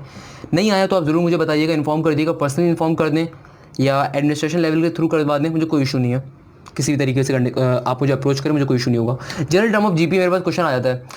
अब देखो बेटा जीपी का जनरल टर्म क्या फॉर्मूला क्या होता है, क्या फॉर्मूला होता है, अगर मैं आपसे पूछूं, मुझे आवाज़ आनी चाहिए, क्या होता है, T N is equal to A r n minus 1। ये फॉर्मूला होता है जीपी का फॉर्मूला, बिल्कुल होता है। अगेन यहाँ पे ए क्या है बेटा फर्स्ट टर्म, मेरे पास जगह कम है, मैं जरा शॉर्ट फॉर्म में लिख रहा हूं। ए क्या होती है first term, what is N, N is number of terms, what is N बेटा, N is number of terms. अब मैं आपसे पूछता हूं what is R, R is common ratio, R is common ratio. Again what is T N, T N is also called last term, general term, as well as it is called nth term, nth term या फिर general term भी हम कहते हैं। Ignore my writing यार please. Tn is equal to last term, nth term या फिर general term, 3 नाम होते हैं इसके। अच्छा अब मेरे पास आ जाता है terms in form of GP, किस तरीके से जीपी की टर्म्स को डिफाइन करेंगे। अगेन मैं बहुत इजी करके इंशाल्लाह आपको समझा दूंगा, आपको मसला नहीं होगा। देखो फॉर एग्जांपल मेरे पास आ रही है T1 की वैल्यू, जीपी के अंदर मुझसे कह रहा है T1 बताओ, जीपी के अंदर मुझसे कहता है T1 बताओ। जनरल टर्म फॉर्मूला क्या होता है टीएन का, ए आर एन माइनस 1। यहां पे क्या कह रहा है T1 की वैल्यू बताओ, तो n क्या है 1, 1 माइनस 1 0, तो यहां पे भी T1 की वैल्यू क्या होती है a, और a होता भी क्या है फर्स्ट टर्म ही तो होती है, तो T1 क्या है फर्स्ट टर्म ही है बेटा। क्लियर, 1 क्या होता है n, तो इस फॉर्मूले में डाल दो जनरल टर्म फॉर्मूला के अंदर, n 1 माइनस 1 क्या हो जाएगा, r खत्म हो जाएगा। किसी भी टर्म की पावर 0 हो जाए तो उस टर्म का आंसर क्या होता है 1, तो r का आंसर क्या हो जाएगा 1।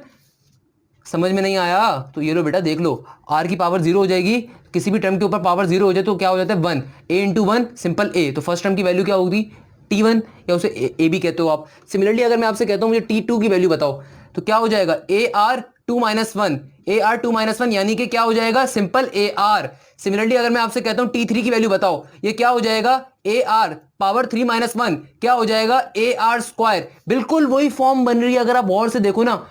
T2 क्या होता है, ए आर, T3 क्या होगा, ए आर स्क्वायर। सिमिलरली T4 क्या होगा बेटा, ए आर 3। सिमिलरली अगर मैं आपसे कहता हूं T15 क्या होगा, एक पावर कम, क्या हो जाएगा ये, ए आर 14। मैं आपसे कहता हूं T99 की वैल्यू बताओ, बहुत मुश्किल है, मुश्किल है कोई, ऑब्वियसली कोई मुश्किल नहीं है जब मैं पढ़ा रहा हूं।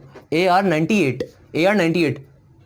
अगेन अगर मैं आपसे कहता हूं कि भाई T85 की वैल्यू बताओ, क्या हो जाएगा, ए आर की पावर एक कम, जो ओरिजिनल पावर के वैल्यू गिवन है 85 गिवन है, क्या हो जाएगा 84।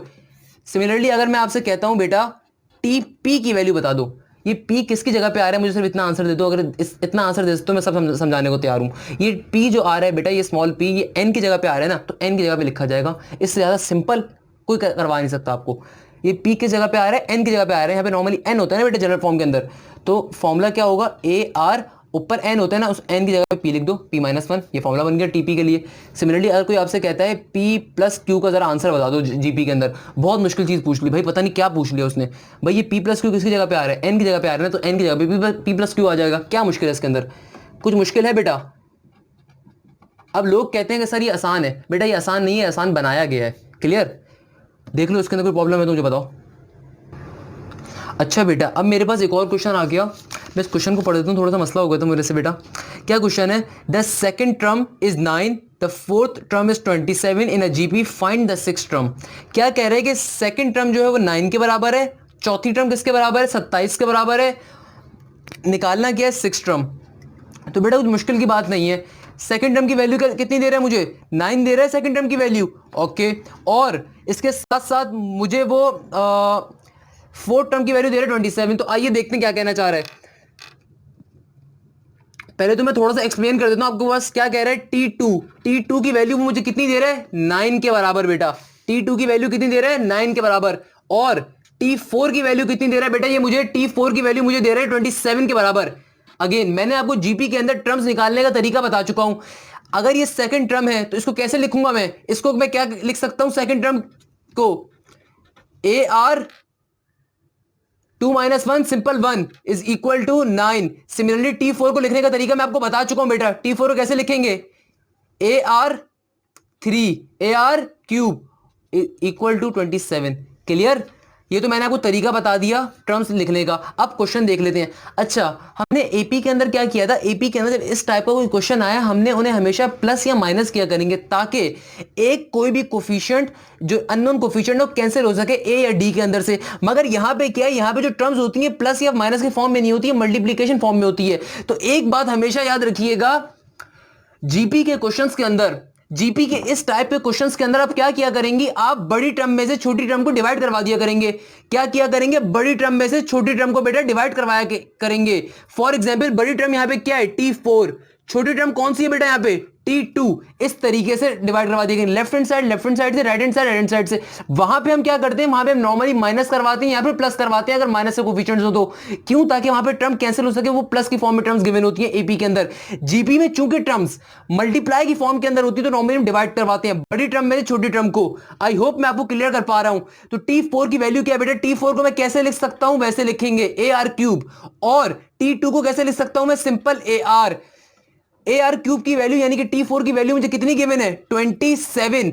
और T2 की वैल्यू मुझे कितनी गिवन है, 9।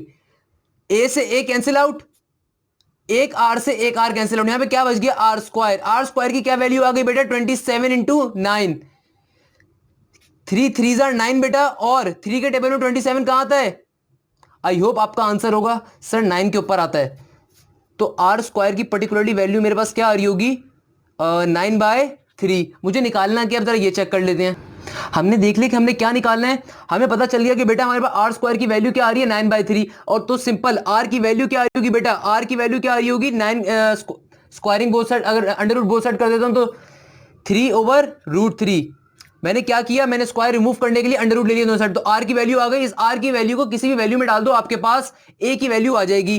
तो ए की वैल्यू मेरे पास, जब मैं इधर इसमें डाल दो या इधर इसमें डाल के निकाल लो, किसी भी इक्वेशन में डाल लो, आपके पास ए की वैल्यू आ जाएगी, जो कि नॉर्मली मेरे पास आ रही होगी 3√3।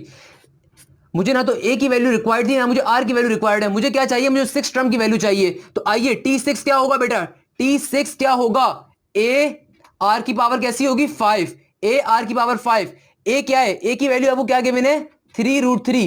व्हाट इज आर, आर की वैल्यू क्या गिवन है 3√3 जो कि अभी हमने निकाली है, इसकी पावर 5 ले लेंगे, आपके पास कोई ना कोई आंसर आ जाएगा, मुझे नहीं पता क्या आंसर आता है बट सही आंसर आ जाएगा। आई होप 81 आ रहा होगा, 81 आपका राइट आंसर होगा।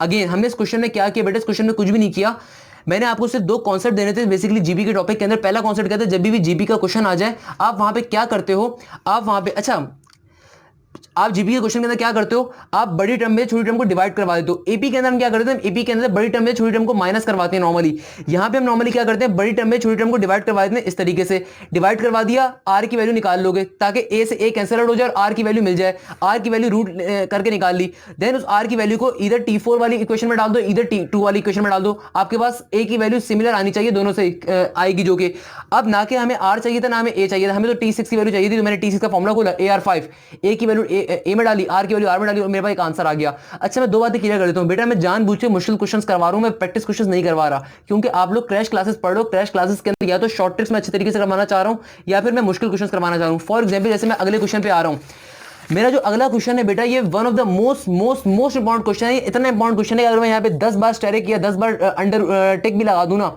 ये इसकी इंपॉर्टेंस को जाहिर नहीं कर सकते, इतना इंपॉर्टेंट क्वेश्चन है। 80% बच्चा इस क्वेश्चन में फंस जाता है, 80% बच्चा, और वो 20% बच्चा कौन सा होता है नहीं फंसता, उससे मैं आज तक मिला नहीं हूं, मगर ये क्वेश्चन बहुत हैवी क्वेश्चन आता है पेपर के अंदर। ये क्वेश्चन क्या कह रहा है, the first three terms of a GP are x+10 x-2 x-10। Again मैं कहता देता हूं आसान क्वेश्चन तो बेटा एक एवरेज स्टूडेंट 60% वाला 70% वाला भी कर सकता है, अच्छा और अच्छा बच्चा तो आसान क्वेश्चन वैसे ही कर सकता है। मजा तो जब आएगा ना जब आप एक मुश्किल क्वेश्चन अटेम्प्ट करके आओगे पेपर के अंदर, मजा तो जब आएगा जब आप एक मुश्किल क्वेश्चन को छोड़ने के बजाय उसे अटेम्प्ट करके अपने एक मार्क्स सिक्योर करोगे, तो हम तभी मुश्किल क्वेश्चन अटेम्प्ट कर रहे हैं। क्लियर, क्या कह रहे थे, first three terms of GP are x+10 x-2 x-10। कह रहे कि भाई एक जीपी की सीरीज चल रही है, उसके अंदर पहली टर्म क्या है x+10 कॉमा बहुत जरूरी है x-2 x-10। कोई भी जीपी की सीरीज है, अच्छा जीपी की सीरीज कैसी है, फॉर एग्जांपल मैं कह देता हूं मेरे पास जीपी की सीरीज ऐसे होती है, मैं आपको शुरू में एग्जांपल दी थी 2 4 8 16। अगेन मैंने इस टाइप के क्वेश्चंस करवाए नहीं है, बहुत ही इजी क्वेश्चंस होते हैं, फर्स्ट टर्म होगी 2, लास्ट टर्म होगी जो भी आपका लास्ट के अंदर वैल्यू गिवन होगी वो लास्ट टर्म होगी, तो इस टाइप के मैंने क्वेश्चन जानबूझ के नहीं कराए हैं, ये बहुत इजी क्वेश्चन है, मैंने आपको मुश्किल क्वेश्चन करवाया, मैं चाहता हूं मेरा स्टूडेंट मुश्किल क्वेश्चन अटेम्प्ट करके, आसान क्वेश्चन तो वैसे ही कर लेगा अटेम्प्ट, वो इंटर वाले लेवल से उसे पढ़ते हुए आ रहा है। ये क्वेश्चन एक बहुत अच्छा क्वेश्चन है, जिस तरीके से वहां पे लिखा होता है ना 2 4 8, तो ये क्या, ये जीपी की सीरीज है, यहाँ पे जो आर की वैल्यू आ रही होगी स्टार्टिंग के अंदर कंपलसरी है कि लास्ट के अंदर भी यहाँ पे भी आर की वही वैल्यू आ रही हो, पहले तो हम इस बात को समझ लेते हैं। अब जरा दोबारा इस क्वेश्चन पे आ जाएं, ये 3 नंबर गिवन है मुझे जीपी के अंदर x+10 x-2 x-10, find the value of x and r। मुझे दो चीजें निकालनी है, पहली चीज क्या कह रहा है वैल्यू ऑफ x निकालो, दूसरी चीज कह रहा है वैल्यू ऑफ r यानी कि कॉमन रेशियो निकालो। इस क्वेश्चन को आप कैसे करेंगे, बहुत ही डिफिकल्ट क्वेश्चन है मगर कॉन्सेप्ट के ऊपर बेस कर रहा है, कॉन्सेप्चुअल क्वेश्चन है, अगर आपका कॉन्सेप्ट क्लियर है अभी तक जीपी के बारे में, ये क्वेश्चन बहुत इजी हो जाएगा आपके लिए। आइए जीपी को जरा समझ लेते हैं, जीपी होता क्या है, T1 T2 T3 and so on till Tn, ये पूरी जीपी की सीरीज चल रही है। मैंने दो बातें स्टार्टिंग के अंदर कही थी, अगर ये एपी की सीरीज हो तब भी, अगर ये जीपी की सीरीज हो तब भी, अगर ये एपी की सीरीज हो बेटा, तो मैंने एक बात बिल्कुल स्टार्टिंग के अंदर एपी का टॉपिक जब स्टार्ट करवाया था बताई थी कि कॉमन डिफरेंस की जो वैल्यू यहां पर होगी, कॉमन डिफरेंस की वैल्यू जो यहां पर होगी, लाजिम है कि कॉमन डिफरेंस की वैल्यू इनके दरमियान भी हो, लाजिम है कॉमन डिफरेंस की वैल्यू यहां पे जो भी एलिमेंट्स हैं उनके दरमियान भी हो। सिमिलरली अगर ये जीपी की सीरीज है तो कॉमन रेशियो जो T1 T2 के अंदर है वही कॉमन रेशियो T2 T3 के अंदर भी होगा, वही कॉमन रेशियो यहां पे भी होगा। अगर ये बात आपको समझ में आ गई तो आइए मैं आपको एक और एग्जांपल दूंगा, मैं अभी भी क्वेश्चन समझाऊंगा नहीं, पहले मैं एक और एग्जांपल देता हूं ताकि आपका और जहन क्लियर हो जाए। For example 2 4 8 16 32 64 and so on 128 and then 246 etcetera. मेरे पास जीपी की सीरीज आ गई बेटा, मैं कहता हूं आपसे यहां पे कॉमन रेशियो निकालो, तो कॉमन रेशियो यहां पे क्या होगा, अगर मैं इसको R1 से नोट करूं 4 डिवाइड बाई 2 2, मैं कहता हूं यहां पे कॉमन रेशियो निकालो, क्या होगा 16 divide by 8 second term divide by first term, forward term divide by previous term क्या होगा, यहाँ पे भी 2 होगा। 64 डिवाइड बाय 32 क्या होगा, यहाँ पे भी 2 होगा। 32 डिवाइड बाय 16 क्या होगा, यहाँ पे भी 2 होगा। 8 डिवाइड बाय 4 क्या होगा, यहाँ पे भी 2 होगा। यानी कि कॉमन रेशियो और कॉमन डिफरेंस कभी चेंज नहीं होता, चाहे वो एपी हो या जीपी हो। ये एक बेसिक कॉन्सेप्ट है और इस कॉन्सेप्ट के ऊपर पूरा क्वेश्चन बेटा सॉल्व हो जाएगा। ये बहुत मुश्किल क्वेश्चन लगता है बच्चे को, मगर पूरा क्वेश्चन सिर्फ इस बात पर डिपेंड कर रहा है। अब आइए दोबारा इस क्वेश्चन को पढ़ते हैं। कह रहे first three terms of a GP x plus 10 x minus 2 x minus 10। अब मुझे बेटा नहीं पता चल रहा मैं कैसे सॉल्व करूं। अगर तो मैं सिंपल यहां पे इन दो टर्म्स का रेशो निकाल लेता हूं। अगर मैं क्या करता हूं बेटा, इन दो टर्म्स का रेशो निकाल लेता हूं पहले, तो रेशो को मैं क्या करूं, मुझे रेशो भी फाइंड करना है, मुझे एक्स भी फाइंड करना है। ना तो मुझे रेशो पता है ना मुझे एक्स पता है, और मुझे दोनों चीजें फाइंड करनी है, यानी कि दो ही अननोन है और दोनों ही मुझे निकालने हैं और मुझे कुछ भी समझ में नहीं आ रहा कैसे करूं। तो मैं एक छोटा सा बेसिक सा कॉन्सेप्ट अप्लाई करता हूं। वो बेसिक सा कॉन्सेप्ट क्या है, वो कह रहे कि तीन टर्म्स हैं जीपी के अंदर और ये एक साथ गिवन, यानी कि एक साथ लिखी हुई है। तो क्या बेटा मैं ये कह सकता हूं कि इन दोनों टर्म्स का जो भी कॉमन रेशो आएगा वो इन दोनों टर्म्स के कॉमन रेशो के बराबर होगा। अगर आपको ये बात समझ में आ गई तो आपको पूरा क्वेश्चन समझ में आ गया। मैं अगेन अपनी बात रिपीट कर देता हूं। मैं कहता हूं कि भाई ये जो टर्म है मेरे पास x प्लस 10 x माइनस का 2 और x माइनस का 10 ये जीपी के अंदर गिवन है। मैं कहता हूं कि बेटा इन दोनों वैल्यूज का कॉमन रेशो और इन दोनों वैल्यूज का कॉमन रेशो बराबर है। बिल्कुल सिंपल सी बात है। यही बात तो डिस्कस करने के लिए मैंने आपको एग्जांपल दी। 2 4 8 16 32 74 इसके 64 आई गेस। मेरी उर्दू अकाउंटिंग इतनी अच्छी नहीं है भाई। इसके अंदर ये सारे के सारे कॉमन रेशो सेम रहेगा। कॉमन रेशो जहां निकाला जाए जहां निकाला जाए जहां निकाला हमेशा सेम रहता है। तो ये भी तो जीपी है। अगर ये वेरिएबल की फॉर्म में गिवन है तो डरने की क्या जरूरत है भाई। हम वेरिएबल की फॉर्म में अगर कोई क्वेश्चन आएगा तो डर जाएंगे? नहीं, हमें हमारे कॉन्सेप्ट मजबूत होने चाहिए। हमारा ईमान इतना मजबूत होना चाहिए कॉन्सेप्ट वाला कि भाई हमें पता हो क्या क्या करना है। तो बेटा ये दो टर्म है। अगर मैं कहता हूं ये मेरी सेकंड टर्म है, ये मेरी फर्स्ट टर्म है और ये मेरी थर्ड टर्म है, तो मुझे बात पता है कि second term divide by first term एक कॉमन रेशो आ जाएगा मेरे पास। तो आर की वैल्यू में से R1 कह देता हूं, क्या हो जाएगी, सेकंड टर्म क्या है मेरे पास x minus 2 divided by first term. What is first term, x plus 10। Similarly यहां से ही मेरे पास एक r की वैल्यू आएगी t3 डिवाइडेड बाय t2। मैं इसको r2 के नाम से रिप्रेजेंट कर देता हूं। क्या हो गया बेटा, ये x माइनस का 10 डिवाइडेड बाय x माइनस का 2। ये कॉमन रेशो कौन सा है, t2 डिवाइड बाय t1, और ये कॉमन रेशो कौन सा है, t3 डिवाइड बाय t2। और मुझे ये बात पता है, बेसिक कॉन्सेप्ट होता है अर्थमेटिक सीरीज का, ज्योमेट्रिक सीरीज का, कि कॉमन रेशो हमेशा सेम रहता है। मेरे पास जगह कम हो रही है, मैं यहां पे कर लेता हूं सॉल्व। मुझे पता है कि बेटा कॉमन रेशो R1 हो, R2 हो, R3 हो, R4 हो या फिर सो ऑन Rn तक, कॉमन रेशो हमेशा बराबर रहेगा। मुझे बात पता है। जब पता है तो बेटा इसको अप्लाई कर देते हैं। जो मैंने R1 की वैल्यू लिखी उसको इक्वल टू R2 कर देता हूं। तो R1 की वैल्यू मैंने क्या लिखी है, x minus 2 divided by x plus 10 is equal to x minus 10 divided by x minus का 2। अगेन अगर आप में से किसी को भी बात समझ में नहीं आई, मैं दोबारा रिपीट कर देता हूं। इस क्वेश्चन में उसने आपको तीन वैल्यूज गिवन है। आपसे कह रहे हैं जीपी के अंदर ये तीनों वैल्यूज हैं। मुझे ये बात पता है, मेरा बेसिक कॉन्सेप्ट होता है हम लोगों का, मैंने स्टार्टिंग के अंदर भी क्लियर किया था कि आपका common ratio through out the series same रहता है। वो कॉमन रेशो जो आपकी पहली दो टर्म्स का आएगा वही अगली दो का आएगा, वही उससे अगली, वही उससे अगली, और आखिर तक चलता रहेगा। ये कॉमन रेशो कभी चेंज नहीं हो सकता बेटा। Clear?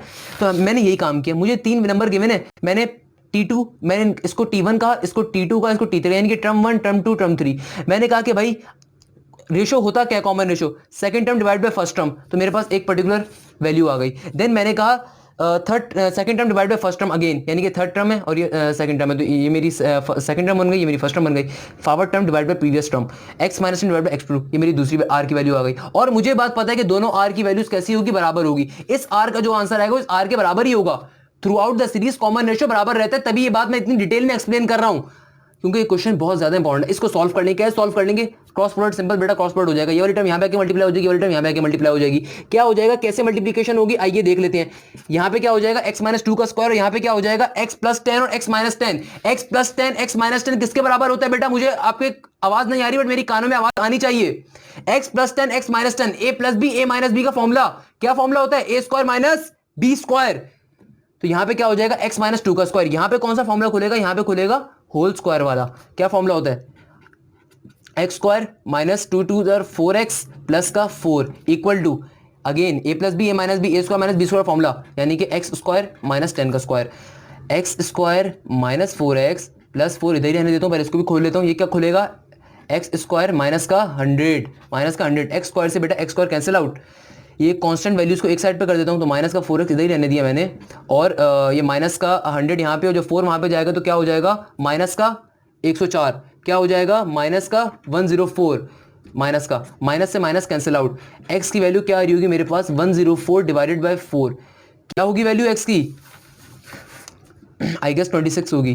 2 to the 4, 2 5 10 and 2 to the 4, 2 1 2, 2 2 4 और 2 6 12, बिल्कुल सही है। x की वैल्यू क्या आ गई मेरे पास, 26। अब मुझे किसकी वैल्यू निकालनी है, कॉमन रेशो की। तो इस x की वैल्यू को इन दोनों जो भी आपने कॉमन रेशो निकाले हैं किसी में भी डाल देंगे, आपके पास r की वैल्यू आ जाएगी। कैसे आएगी, r1 आपके पास x माइनस 2x प्लस 10 आ रहा है ना, वही मैं यहाँ पे डाल देता हूँ x की वैल्यू। x की वैल्यू क्या आ रही है, 26। आइए चेक कर लेते हैं, 26 माइनस का 2, 26 प्लस 10, 26 प्लस 10, मुझे बताइए क्या वैल्यू आ रही है आपके पास। ये वैल्यू आपकी आ रही है 26 माइनस 2 कितना होगा, 24, और 26 प्लस 10 आई गेस 36। तो ये आपके पास तकरीबन आ रही होगी 2/3 के करीब आ रही होगी। आपका आंसर क्या है, ए आपका आंसर होगा। क्या मैं आपको अपना कॉन्सेप्ट क्लियर कर पाया हूँ बेटा। देखो मेरे पास तो बोलने की कोई भी ऐसा था खत्म हो रही है, मतलब मैं सुबह से पढ़ा रहा होता हूँ दोपहर से यूनिवर्सिटी के अपना पढ़ने के बाद खुद से, तो भाई मेरी तो हिम्मत भी टूट रही होती है। सिंपल सी बात है। क्या आप मुझे बताएं आपको समझ में आया है, नहीं आया तो मैं दोबारा एक्सप्लेन कर देता हूँ, कोई मसले की बात नहीं है। क्वेश्चन कह रहा था the first 3 terms of a GP are x plus 10, x minus 10 और x माइनस 2। मुझे 3 टर्म्स गिवन है जीपी के अंदर, मुझे क्या निकालना है, x की वैल्यू और कॉमन रेशियो। मैंने आपको एक सिंपल सा कॉन्सेप्ट दिया, उस कॉन्सेप्ट को मैंने बहुत डिटेल के अंदर एक्सप्लेन किया। इतना डिटेल में कोई भी एक्सप्लेन नहीं करता होगा बेटा, इतने डिटेल में मैंने कर दिया। Common ratio through out the series आपका सेम रहता है, तो मैंने इसी कॉन्सेप्ट को लेके चला कि common ratio through out the series same रहता है। अगर अगर कॉमन रेशियो शुरू में 2 आ रहा है तो लाजिम है कि लास्ट में भी 2 आए। तो मैंने ये 3 नंबर जो लिए थे, इन तीनों को मैंने शुरू के 2 नंबर से कॉमन रेशियो लिया और फिर मैंने आखिरी 2 नंबर का कॉमन रेशियो लिया, उनको मैंने आपस के अंदर इक्वेट करवा दिया। आपस में इक्वेट करवाने के बाद सॉल्व किया तो x की वैल्यू मिल गई, और उस x की वैल्यू को देन किसी भी कॉमन रेशियो में आप डाल दोगे, आपका आंसर सेम आएगा, यानी कि r का। तो मैंने चाहे इस वाले कॉमन रेशियो में डालो या इस वाले कॉमन रेशियो में डालो, आपका आंसर क्या आ रहा होगा, सेम आ रहा होगा। तो इस तरीके से आपको r की वैल्यू मिल जाएगी देन। और ये एक बहुत इंपॉर्टेंट क्वेश्चन है, आपको इस टाइप के बहुत सारे क्वेश्चन और भी मिलेंगे, और आई होप अब वो आप सॉल्व कर सकेंगे बहुत easily. Thank you so much. अच्छा, हमारे पास अब लास्ट कुछ टॉपिक्स बचे हैं। Formula for sum of GP, मेरे पास सम का टॉपिक आ जाता है और मुझसे कहते हैं कि भाई formula for sum of GP क्या होता है। तो भाई कोई मुश्किल की बात थोड़ी है यार, जब इतना पढ़ लिया तो इसके अंदर पढ़ने में क्या मुश्किल है, आसान सा फॉर्मूला है। क्या कह रहे हैं, सम ऑफ जीपी का फॉर्मूला बताओ। भाई मुझे तो सम ऑफ जीपी का फॉर्मूला पता है, क्या आपको पता है क्या फॉर्मूला होता है, SN is equal to a r power n minus 1 और डिवाइड में भी क्या आएगा, r माइनस 1। एक और फॉर्मूला भी मेरे पास होता है, वो क्या होता है, SN a का a 1 minus r n divide के अंदर क्या आता है 1 माइनस आर। ये 2 सम के फॉर्मुलाज होते हैं, मगर इन 2 फॉर्मुलाज में हम कोई एक फॉर्मुला यूज करते हैं और एक नहीं यूज करते किसी भी क्वेश्चन के अंदर। ये वाला फॉर्मुला आप उस वक्त यूज करेंगे जब आपकी आर की वैल्यू ग्रेटर देन 1 होगी बेटा, और ये वाला फॉर्मुला उस वक्त यूज करेंगे जब आपकी आर की वैल्यू लेसर देन 1 होगी। क्या मैं आपको क्लियर कर पाया हूं बेटा। SN is equal to A R की power n minus 1 divide by R minus 1। ये फॉर्मुला तब यूज किया जाएगा जब r की वैल्यू ग्रेटर देन 1 होगी, और ये फॉर्मुला कब यूज किया जाएगा, SN is equal to a 1 minus r n divide by minus r, जब r की वैल्यू लेसर देन 1 आ रही होगी आपके पास। और ये r है क्या चीज बेटा, कॉमन रेशियो। सिंपल सी बात है, कॉमन रेशियो कैसे निकलता है, power term divide by previous term. Clear. अब आज जरा इस क्वेश्चन के ऊपर, बहुत इजी सा क्वेश्चन है बट इसको सॉल्व करवा देता हूं मैं, ताकि एक आध एग्जांपल तो करवा दूं मैं आपको टॉपिक की। The sum of first 10 terms of a GP are 1 2 4 and so on. कह रहे हैं कि भाई सम है किसी फर्स्ट 10 टर्म्स का जीपी के अंदर। पहली बात तो मुझे ये बता दो, ये 10 क्या चीज लिखी हुई है, ऑब्वियसली n होगा, आपका जवाब होना चाहिए n, और ये इसने आपको दे दी वैल्यूज। आइए चेक करते हैं इनका r कैसा है। अगेन r कैसे निकालेंगे, r second term divide by first term 2 divided bye 1। Clear. क्या ये इस r की वैल्यू इस r से मैच करती है, अभी चेक कर लेते हैं। इन 2 टर्म्स का भी r निकाल के चेक कर लेता हूं भाई। मुझे हमेशा डाउट रहता था, मैं तो हमेशा चेक करता हूं। 4 divide by 2 forward term divide by previous term t2 divide by t1, इसकी वैल्यू भी 2 आ रही है, यानी कि दोनों r सेम है, यानी कि हमारी कॉमन रेशियो सही निकल रहा है। तो यानी कि r की वैल्यू क्या आ गई 2। अब मुझे एक बात बताएं बेटा, r की वैल्यू ग्रेटर देन 1 है या लेसर देन 1 है, आपका आंसर होगा ग्रेटर देन 1। जब ग्रेटर देन 1 है तो ऑब्वियसली इस क्वेश्चन के फॉर्मुला अप्लाई होगा। फॉर्मुला क्या है मेरे पास, SN is equal to a R n minus 1 into R minus 1। Again मैं रिपीट कर देता हूं, मैंने 2 फॉर्मुला में फॉर्मुला यूज क्यों किया, क्योंकि मेरे पास जो आर की वैल्यू आ रही थी कॉमन रेशियो की, वो ग्रेटर देन 2 आ रही थी। और अगर आप यहां पे कंफ्यूज हो रहे हो कि मैंने 2 बार कॉमन रेशियो क्यों निकाला, तो बेटा उसकी रीजन ये कि मैं हमेशा से चेक करता हूं, मैं हमेशा पहली 2 टर्म्स को भी चेक करता हूँ, लास्ट की 2 टर्म्स को भी चेक कर लेता हूँ, तो मेरी आदत है, मैं अपने आपको तसल्ली दे देता हूँ कि भाई मैंने गलती ना कर दी हो। और मैं आपसे भी यही चाहूँगा कि बेटा चेक कर लिया करो ताकि कोई गलती के चांसेस ना रहें। अगर यहाँ का आर आपका सेम नहीं आ रहा होगा तो आपको पता चल जाएगा आपने कोई भंड मारा हुआ है। क्लियर? अब आप सिंपल तरीके से वैल्यू डाल दोगे यहाँ पे यार। ए क्या है आपकी फर्स्ट टर्म क्या है यहाँ पे? फर्स्ट टर्म होती है ए क्या है फर्स्ट टर्म क्या है 1, तो ए की जगह पे क्या आ जाएगा 1। आर क्या आपकी? आर की वैल्यू आई 2। What is N? N is बेटा 10 माइनस का 1। What is R? R is again 2, क्योंकि हमने 2 निकाला ना। आर क्या है? कॉमन रेशियो 2 और माइनस का 1। इसको सॉल्व करोगे आपका आंसर आ जाएगा। मेरे ख्याल में 124 आ रहा होगा, 125 आ रहा होगा, 1024 1025 में कोई एक आ रहा होगा आपका आंसर। अगेन समझ में आ गया आपको? नहीं समझ में आया दोबारा देख लो। Sum of first 10 terms of a GP आपसे कह रहे हैं, सम का क्वेश्चन है। मुझे कैसे पता जीपी का क्वेश्चन है? 2 तरीकों से पता चल सकता है। पहला तरीका क्या होता है भाई, उसने अपने मुंह से बता दिया जीपी का। अगर वो अपने मुंह से नहीं बताता कि क्वेश्चन जीपी का, तो फिर क्या करोगे? डिफरेंस निकाल के चेक कर लो और रेशियो निकाल के चेक कर लो। पहले 2 पॉइंट्स का डिफरेंस निकाल के चेक करो, लास्ट के 2 पॉइंट्स का डिफरेंस निकाल के चेक कर लो, या फिर पहले 2 पॉइंट्स का रेशियो निकाल के चेक करो, लास्ट के 2 पॉइंट्स का। अगर तो डिफरेंस सेम आ रहा है तो एपी का है, अगर तो रेशियो सेम आ रहा है तो आर का है। अब जब मैंने आर की वैल्यू निकाली तो आर की वैल्यू ग्रेटर देन 1 आई, तो मैंने इन दोनों फॉर्मुलाज में कौन सा फॉर्मुला यूज करूंगा? पहला वाला। सिंपल तरीके से फॉर्मुला अप्लाई कर दिया। ए क्या होता है बेटा? फर्स्ट टर्म क्या है यहाँ पे 1, आर क्या है 2, एन क्या है? नंबर ऑफ टर्म्स कितनी है? 10 है। सिंपल तरीके से सॉल्व कर लोगे आपका आंसर आ जाएगा। देन मेरे पास एक और इंपॉर्टेंट टॉपिक आता है, और ये टॉपिक क्या होता है? इनफिनाइट डिक्रीजिंग ज्योमेट्रिक सीरीज या सीक्वेंस। कि भाई जब जीपी आपका इनफिनाइट डिग्रीज में जा रहा हो तब आपका फॉर्मुला क्या होता है? बहुत आसान सा फॉर्मुला, अगेन कंफ्यूज नहीं होना। फॉर्मुला क्या होता है? S infinity is equal to a upon 1 minus का आर। सिंपल सा फॉर्मुला है, बचपन के फॉर्मुलाज हैं। देखो फॉर्मुलाज आपको सारे याद होने चाहिए और शॉर्ट ट्रिक्स बताना हमारी जिम्मेदारी है। फिर सिंपल सा क्वेश्चन आ गया, अगेन एक एग्जांपल मैं करवा देता हूं। The sum of infinity of the GPR 3/4 1 minus 1/2 1/3 and so this. पहला काम क्या होगा भाई? चेक करो ये सीक्वेंस इन्फिनिटी की है भी या नहीं है, ये सीक्वेंस जीपी की है भी नहीं। क्या चेक करोगे? आर लेके, इन दोनों का आर ले लोगे आप और इन दोनों का आर ले लोगे। Second term divide by first term, third term divide by second term, यानी कि forward term divide by previous term.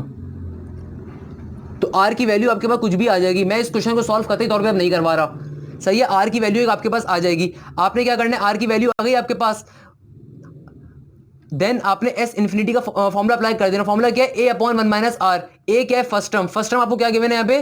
3/4। ए क्या है बेटा? First term. लास्ट टर्म क्या होती है? T N. फर्स्ट टर्म क्या होती है? ए। T1 क्या होती है? फर्स्ट टर्म ए। तो यहाँ पे आप 3/4 आ जाएगा। 1 माइनस आर, जो भी आपकी आर की वैल्यू को डिवाइड कर दो एस इन्फिनिटी की वैल्यू आ जाएगी। इन चारों में से कोई एक होगी। क्लियर? अब आ जाओ अपने लास्ट के मेन टॉपिक के ऊपर, it is arithmetic AM GM and HM, harmonic mean, geometric mean and arithmetic mean. I am sorry यार, AM GM पे जाने से पहले एक क्वेश्चन और है मेरे पास। अगेन जिस तरह का क्वेश्चन मैंने सॉल्व करवाया आपको जीपी के अंदर, आसान के अंदर, इस तरह सम ऑफ इन्फिनिटी के अंदर भी क्वेश्चन आए थे। अगेन इसकी इंपॉर्टेंस का लेवल इन्फिनिटी है बेटा, ये बहुत इंपॉर्टेंट क्वेश्चन है। क्या कह रहे थे? First 3 terms of GP are x+10 x-2 and x-10। 3 terms दे दी जीपी के अंदर, आपसे क्या फाइंड कर रहा है? अगेन क्या आपसे डिमांड कर रहा है? वैल्यू ऑफ x बताओ और सम टू इन्फिनिटी बताओ। सबसे पहला काम क्या करोगे? x निकालोगे। हम वहां पे पढ़ के आ चुके हैं भाई x। अच्छा ये सेम ही क्वेश्चन है तकरीबन, बस यहाँ पे गायब क्या किया, सम टू इन्फिनिटी गायब कर दिया है। तो यहाँ पे पहले आप x निकालोगे, फिर r निकालोगे और फिर सम टू इन्फिनिटी के अंदर फॉर्मूले में डाल के सम टू इन्फिनिटी की वैल्यू निकाल दोगे। यहाँ पे आपको x और r नहीं चाहिए, यहाँ पे नॉर्मली आपको सम टू इन्फिनिटी भी चाहिए। तो x भी निकलेगा, r भी निकलेगा और देन सम टू इन्फिनिटी के फॉर्मूले डाल दोगे। कैसे निकालोगे मैं आपको एक्सप्लेन कर चुका हूँ कि भाई ये आपके पास 3 चीजें गिवन है जीपी के अंदर। आपका एक बेसिक सा कॉन्सेप्ट होता है। क्या कॉन्सेप्ट होता है? कि second term divide by first term, यानी कॉमन रेशियो जो स्टार्टिंग के अंदर आ रहा है वही कॉमन रेशियो लास्ट के अंदर भी आ रहा होगा। यानी कि इन 2 टर्म्स का जो कॉमन रेशियो होगा वो इन 2 टर्म्स का कॉमन रेशियो के बराबर होगा। तो ये इस टर्म के ऊपर, इस पर्टिकुलर कॉन्सेप्ट के ऊपर चलेंगे। यानी कि जो कॉमन रेशियो R1, इन 2 टर्म्स का अगर जो कॉमन रेशियो को R1 कह देता हूं, इन 2 टर्म्स के कॉमन रेशियो को R2 कह रहा हूं, उसको आप बराबर ले लो। तो R1 की वैल्यू क्या होगी? Second term divide by first term. What is first term? x+10। Similarly what is R2? Second term divide by first term. ये थर्ड टर्म यानी divide by second term. Forward term divide by previous term भी इसे कह सकते हैं यार, अगर आपको कंफ्यूजन हो रही है। इस तरीके से अगेन इसको इक्वेट करवा दोगे, आपके पास x की वैल्यू आ जाएगी 26, r की वैल्यू आपके पास आ रही होगी, बिल्कुल पिछले वाला क्वेश्चन ही आ रही है, तकरीबन वैल्यू सेम है, 2/3। क्या करोगे? सम टू इन्फिनिटी के फॉर्मूले में डाल दोगे, आपके पास आंसर आ जाएगा। क्लियर? आपके पास एक आंसर आ जाएगा इनके अंदर से। और ये टोटली उस टाइप के क्वेश्चन है। अगेन मैंने जानबूझ के क्वेश्चन दोबारा लिखा है बेटा, ताकि आप इसकी इंपॉर्टेंस को समझ सको। नहीं समझ में आया तो मुझे बताओ, मैं दोबारा समझा दूंगा, कोई मसले की बात नहीं है। अगर मैंने बहुत डिटेल के अंदर समझा चुका हूँ और आई होप कि आप सबको समझ आ चुका होगा। मैं इतनी डिटेल के अंदर शायद ही कोई और लेक्चर भी बना रहा होगा। कहने का मकसद ये कि यार सिंपल आपको समझाना मेरा एक मेन मकसद है। आई होप आपको समझ में आ रहा होगा। अब अपने लास्ट टॉपिक पे चलते हैं। नाउ हम लोग अपने लास्ट टॉपिक के ऊपर आ गए, it is arithmetic mean, geometric mean and harmonic mean. सबसे पहले हमारे पास आता है अर्थमेटिक मीन। हमारे पास अर्थमेटिक मीन नॉर्मली दो टाइप्स के होते हैं, सिंगल अर्थमेटिक मीन और नंबर ऑफ अर्थमेटिक मीन या फिर n arithmetic mean. Single arithmetic mean क्या होता है कि फॉर एग्जाम्पल मेरे पास ए इंटू बी क्या है, दो वैल्यूज हैं, इनके दरमियान एक खाली अर्थमेटिक मीन मौजूद है। ये ए खाली सिंगल अर्थमेटिक मीन है और ये ए और बी के एक्सट्रीम वैल्यूज, कोई भी एक्सट्रीम वैल्यूज के दरमियान अर्थमेटिक मीन मौजूद है, वो खाली सिंगल है। तो इसका फॉर्मूला क्या बनता है कि अगर ए और बी के दरमियान एक सिंगल अर्थमेटिक मीन मौजूद है तो इसका फॉर्मूला होता है A is equal to A plus B divided by two. क्या फॉर्मूला होता है, A is equal to A plus B divided by two. ये ए और बी के एक्सट्रीम वैल्यूज। क्लियर। अब मेरे पास एक और चीज आती है, that is an number of arithmetic mean. अगर मेरे अर्थमेटिक मीन एक से ज्यादा हो, अगर तो एक है तो ये फॉर्मूला यूज होगा, अगर तो एक अर्थमेटिक मीन है खाली तो ये फॉर्मूला यूज होगा। अगर एक से ज्यादा अर्थमेटिक मीन होते हैं तो फिर हमारे पास एक सिंपल सी चीज यूज होती है। वो क्या होती है, आइए देख लेते हैं। वो एक फॉर्मूला होता है A N is equal to A plus N D. Again N के नंबर ऑफ टर्म्स। सो ये इसमें और एपी के अंदर बच्चा बड़ा कंफ्यूज हो जाता है भाई। वहां पे एक टोटली डिफरेंट सिनेरियो होता है, यहां पे टोटली डिफरेंट सिनेरियो। हम अभी चेक कर लेते हैं क्या कहना चाह रहा हूं मैं। फॉर एग्जाम्पल मेरे पास अगर एक अर्थमेटिक मीन है, यानी कि एक से ज्यादा, सिंगल नहीं है, सिंगल से ज्यादा खाली दो हैं, और नंबर ऑफ अर्थमेटिक मीन जो कि नंबर ऑफ अर्थमेटिक मीन है वो एक से ज्यादा है। कितने हैं, ए वन है। कैसे रिप्रेजेंट होगा, A one is equal to A plus D. अगर मेरे पास ए टू है, एन की जगह पे वन आ रहा है, दो है, कैसे रिप्रेजेंट होगा, ए प्लस टू डी। अगर तीन है कैसे रिप्रेजेंट होगा, ए प्लस थ्री डी। अगर चार है कैसे रिप्रेजेंट होगा, A plus four D. Clear कर पा रहा हूं बेटा मैं आपको, N two three four. Similarly general term क्या बन जाएगी मेरे पास, A N is equal to A plus N D. और ये डी क्या होता है यहाँ पे बेटा, ये डी यहाँ पे कॉमन डिफरेंस नहीं कहलाता, ये पर्टिकुलरली एक तरह का डिफरेंस समझ लें आप। क्या होता है, b minus a divided by n plus one. n is number of terms, b and a are particularly extreme values, n is number of terms. Clear. a क्या है, a plus N d, a one क्या है, a plus d, a two क्या है, a plus two d, a three is a plus three d and a four is a plus four d. अब मैं बताता हूँ बच्चा कंफ्यूज कहाँ होता है। बच्चा कंफ्यूज होता है इसको एपी को लेकर कि सर वहाँ पे नंबर ऑफ टर्म जो आपने शॉर्ट ट्रिक बताई थी, T2 is equal to A plus d, T4 is equal to A plus three d, T5 is equal to A plus four d. बेटा अर्थमेटिक प्रोग्रेशन के अंदर जो नंबर ऑफ टर्म्स होती हैं वो एक कम होती हैं। ये बात अपने जहन में बिठा लेना, जो भी मेरी बात ये सुन रहे हैं, ये बात अपने जहन में बहुत अच्छे तरीके से बिठा लेना कि अर्थमेटिक प्रोग्रेशन के अंदर जो नंबर ऑफ टर्म्स होती हैं वो हमेशा एक कम होती हैं। फॉर एग्जाम्पल T5, तो T5 क्या होगा वहां पे, ए प्लस फोर डी। क्या होगा, ए प्लस फोर डी। अगर मैं कहता हूं T6, तो वहां पे T6 क्या होगा, एक टर्म कम, ए प्लस फाइव डी। यहां पे क्या होता है, सेम टर्म होती है। अगर T3 है तो ए प्लस थ्री डी, अगर A4 है तो ए प्लस फोर डी, अगर A5 है तो ए प्लस फाइव डी। यानी कि जो नंबर होता है वही नंबर डी के साथ लिखा जाता है, वहां पे एक कम होता है। ये मेजर डिफरेंस होता है बेटा, इसमें कंफ्यूज नहीं होना, ये दोनों डिफरेंट चीजें होती हैं। मैंने बहुत डिटेल के अंदर आपको पढ़ा है और आई होप कि आपको क्लियर होना चाहिए। डी क्या होता है, डिफरेंस एक तरीके का, बी माइनस से एन प्लस वन की वैल्यू है। अब आते हैं इसके एक बहुत अच्छे क्वेश्चन के ऊपर। ये क्वेश्चन आपको हर जगह बहुत सी किताबों में मिल जाएगा, पास्ट पेपर्स में मिल जाएगा। अगेन ये क्वेश्चन, यही बात है मेरे नोट्स की अच्छी। ये क्वेश्चन क्या कह रहा है, find the two arithmetic means between a and b. बहुत ही अजीब सी बात कर दी। कह रहे कि दो अर्थमेटिक मीन निकालो, किसके दरमियान निकालूं, कहते हैं ए और बी यानी कि एक्सट्रीम वैल्यूज के दरमियान। पहले तो तरीके से लिखो, घबराना नहीं है। देखो प्राइम मिनिस्टर कहते हैं घबराना नहीं है, तो वैसे ही घबराना नहीं है। पहले जनरल फॉर्म बनाने की कोशिश करो। ए अर्थमेटिक मीन किससे रिप्रेजेंट करूंगा, A1 A2 और लास्ट वाली वैल्यू भी। क्यों, क्योंकि उसने कहा सिर्फ दो अर्थमेटिक मीन है। दो अर्थमेटिक मीन है तो सिंगल, अच्छा अगर ये बात अभी समझ में नहीं आई तो एक बात गौर से सुनो। दो अर्थमेटिक मीन की बात कर रहे हैं, यानी कि सिंगल वाला फॉर्मूला तो वैसे ही कट गया। सिंगल से ज्यादा चीजें तो ऑब्वियसली दो की बात कर रहा है। अब देखो दो अर्थमेटिक मीन है, तो मैंने ए और बी के दरमियान दो अर्थमेटिक मीन लिख दी है। अब पहले तो मुझे एक बात बताओ, A1 की वैल्यू क्या होती है, क्या होगी, ए प्लस डी, और A2 की वैल्यू क्या होगी बेटा, ए प्लस टू डी। यही होगी ना बेटा। इसको मैंने इसको लिख दिया इस तरीके से, सही है, समझाने के लिए लिखा है मैंने आपको। अब जरा डी की वैल्यू मुझे बताओ, डी क्या होगा। डी का फॉर्मूला क्या होता है बेटा, डी का फॉर्मूला क्या होता है, d is equal to b minus a over n plus one. D का यही फॉर्मूला होता है ना। और नंबर ऑफ टर्म्स यहां पे कितनी गिवन है आपको, बहुत ही इजी बात है बेटा, कितनी गिवन है, 2, यानी कि एन की वैल्यू उसने आपको दी हुई है, तो डी निकल आएगा आपके पास। डी का फॉर्मूला क्या होता है, B minus a over n plus one. तो n कितना गिवन है आपको 2, तो क्या हो जाएगी d की वैल्यू b माइनस ए इंटू 2+1 किसके बराबर आएगा 3 के, यानी कि d की वैल्यू आ गई। अब इस d को बारी बारी a1 और a2 में डाल दो, आपके पास a1 और a2 की वैल्यू इंशाल्लाह आ जाएंगी। कैसे आएंगी मैं भी बता देता हूं आपको। क्या हो जाएगा a1 is equal to a plus d, d की जगह पे डी की वैल्यू क्या है b माइनस ए 3, ये 3 कैसे आ रहा है n+1, n क्या है 2, 2+1 3। अच्छा यहां पे क्या करना पड़ेगा बेटा, एलसीएम लेना पड़ेगा। कैसे एलसीएम लेंगे, यहाँ पे कुछ भी नहीं है 1 है, सिंपल क्रॉस प्रोडक्ट के जरिए आप एलसीएम ले लेंगे। यहाँ पे 3a प्लस बी माइनस का a इंटू 3 क्या आ जाएगी आपकी a1 की वैल्यू 3a माइनस का a 2a प्लस का b डिवाइडेड बाय 3।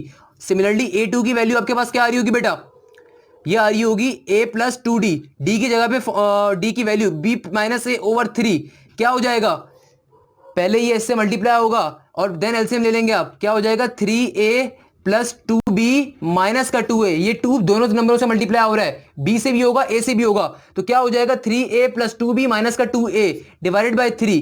तो a2 की वैल्यू क्या आ रही होगी 3a minus 2a simple a और 2b का 2b, तो इसको मैं ऐसे लिख सकता हूं a प्लस 2b इंटू 3, या फिर इस बात को, ये जो मेरा आंसर आया मैं इसको ऐसे भी तो करके लिख सकता हूं 2b plus a divided by 3, दोनों चीजें एक ही होंगी, 2a प्लस 2b या 2b प्लस a, बात एक ही। अब जरा आंसर देख लो, मैं आंसर क्यों बताना चाह रहा हूं, क्योंकि आंसर इसके आगे पीछे होते हैं नॉर्मली।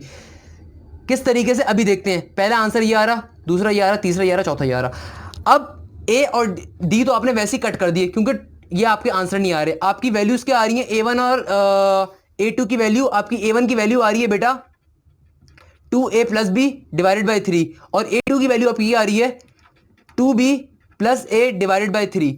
मैं बताना क्या चाह रहा हूं, मैं बताना ये चाह रहा हूं कि यहां पे ये b और c दोनों ऑप्शन ऐसे जहां पे दोनों वैल्यूज मौजूद हैं, मगर डिफरेंस क्या है कि यहां पे a1 पहले गिवन है और a2 की वैल्यू बाद में, और यहां पे क्या डिफरेंस है a2 पहले गिवन है a1 बाद में गिवन है। अगर किसी बच्चे ने गलती से जाके इसको टिक कर दिया ना कि मेरी तो वैल्यूज ये आ रही हैं और ये भी ये सेम ऑप्शंस हैं, तो बेटा अपने दिमाग का इलाज करवा लेना, ये सेम ऑप्शंस नहीं है, ये a1 यहां पे पहले है, यहां पे a2 बाद में है।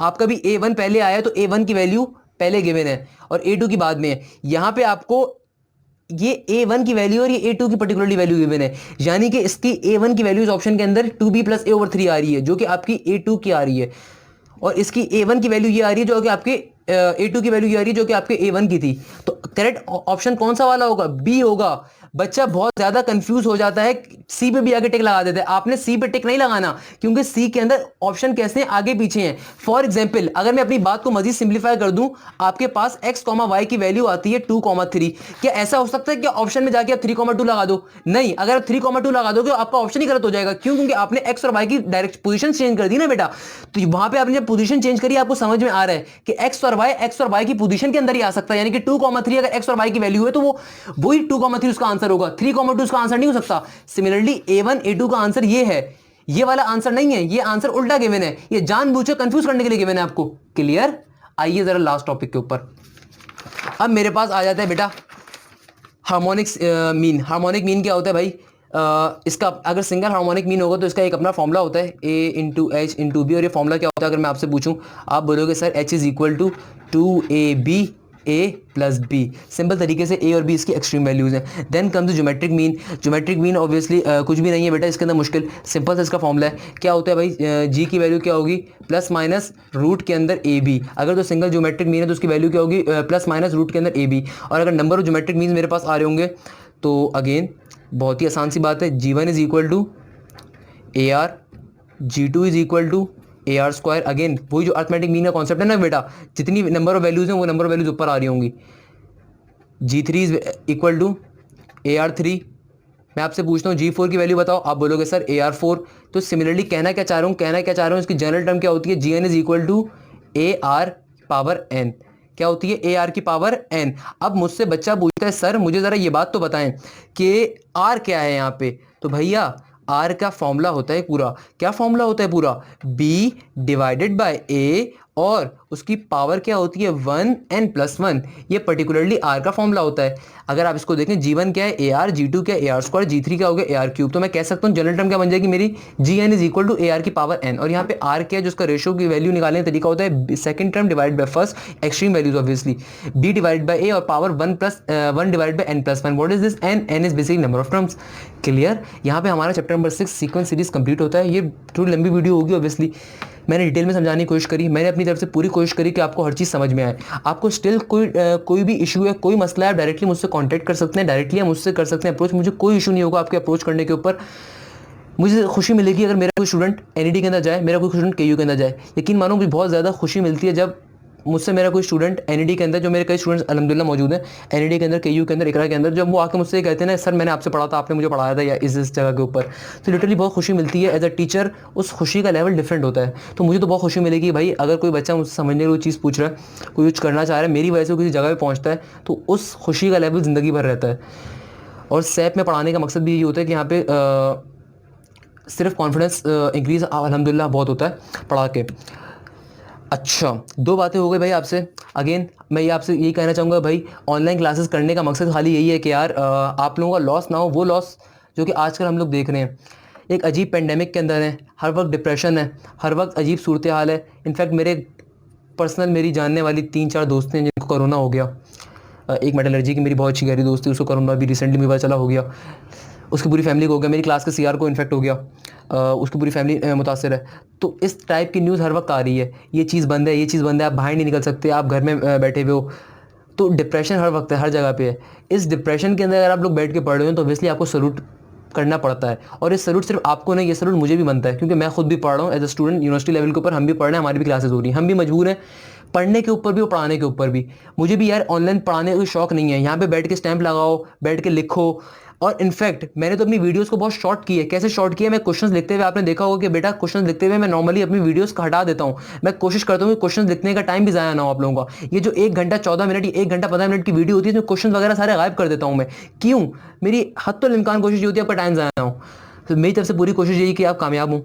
मैं उम्मीद करता हूँ कामयाब हो और इंशाल्लाह ज़िंदगी किसी मोड़ पे आपसे बहुत अच्छे तरीके से मुलाकात हो। और आखिर में से ये कहूँगा यार, अपना ख्याल रखें, अपने घर वालों का ख्याल रखें, अपने आसपास वालों का ख्याल रखें। Thank you so much. अल्लाह हाफिज़, खुदा हाफिज़, from the desk of Mohammad Hashim Zia.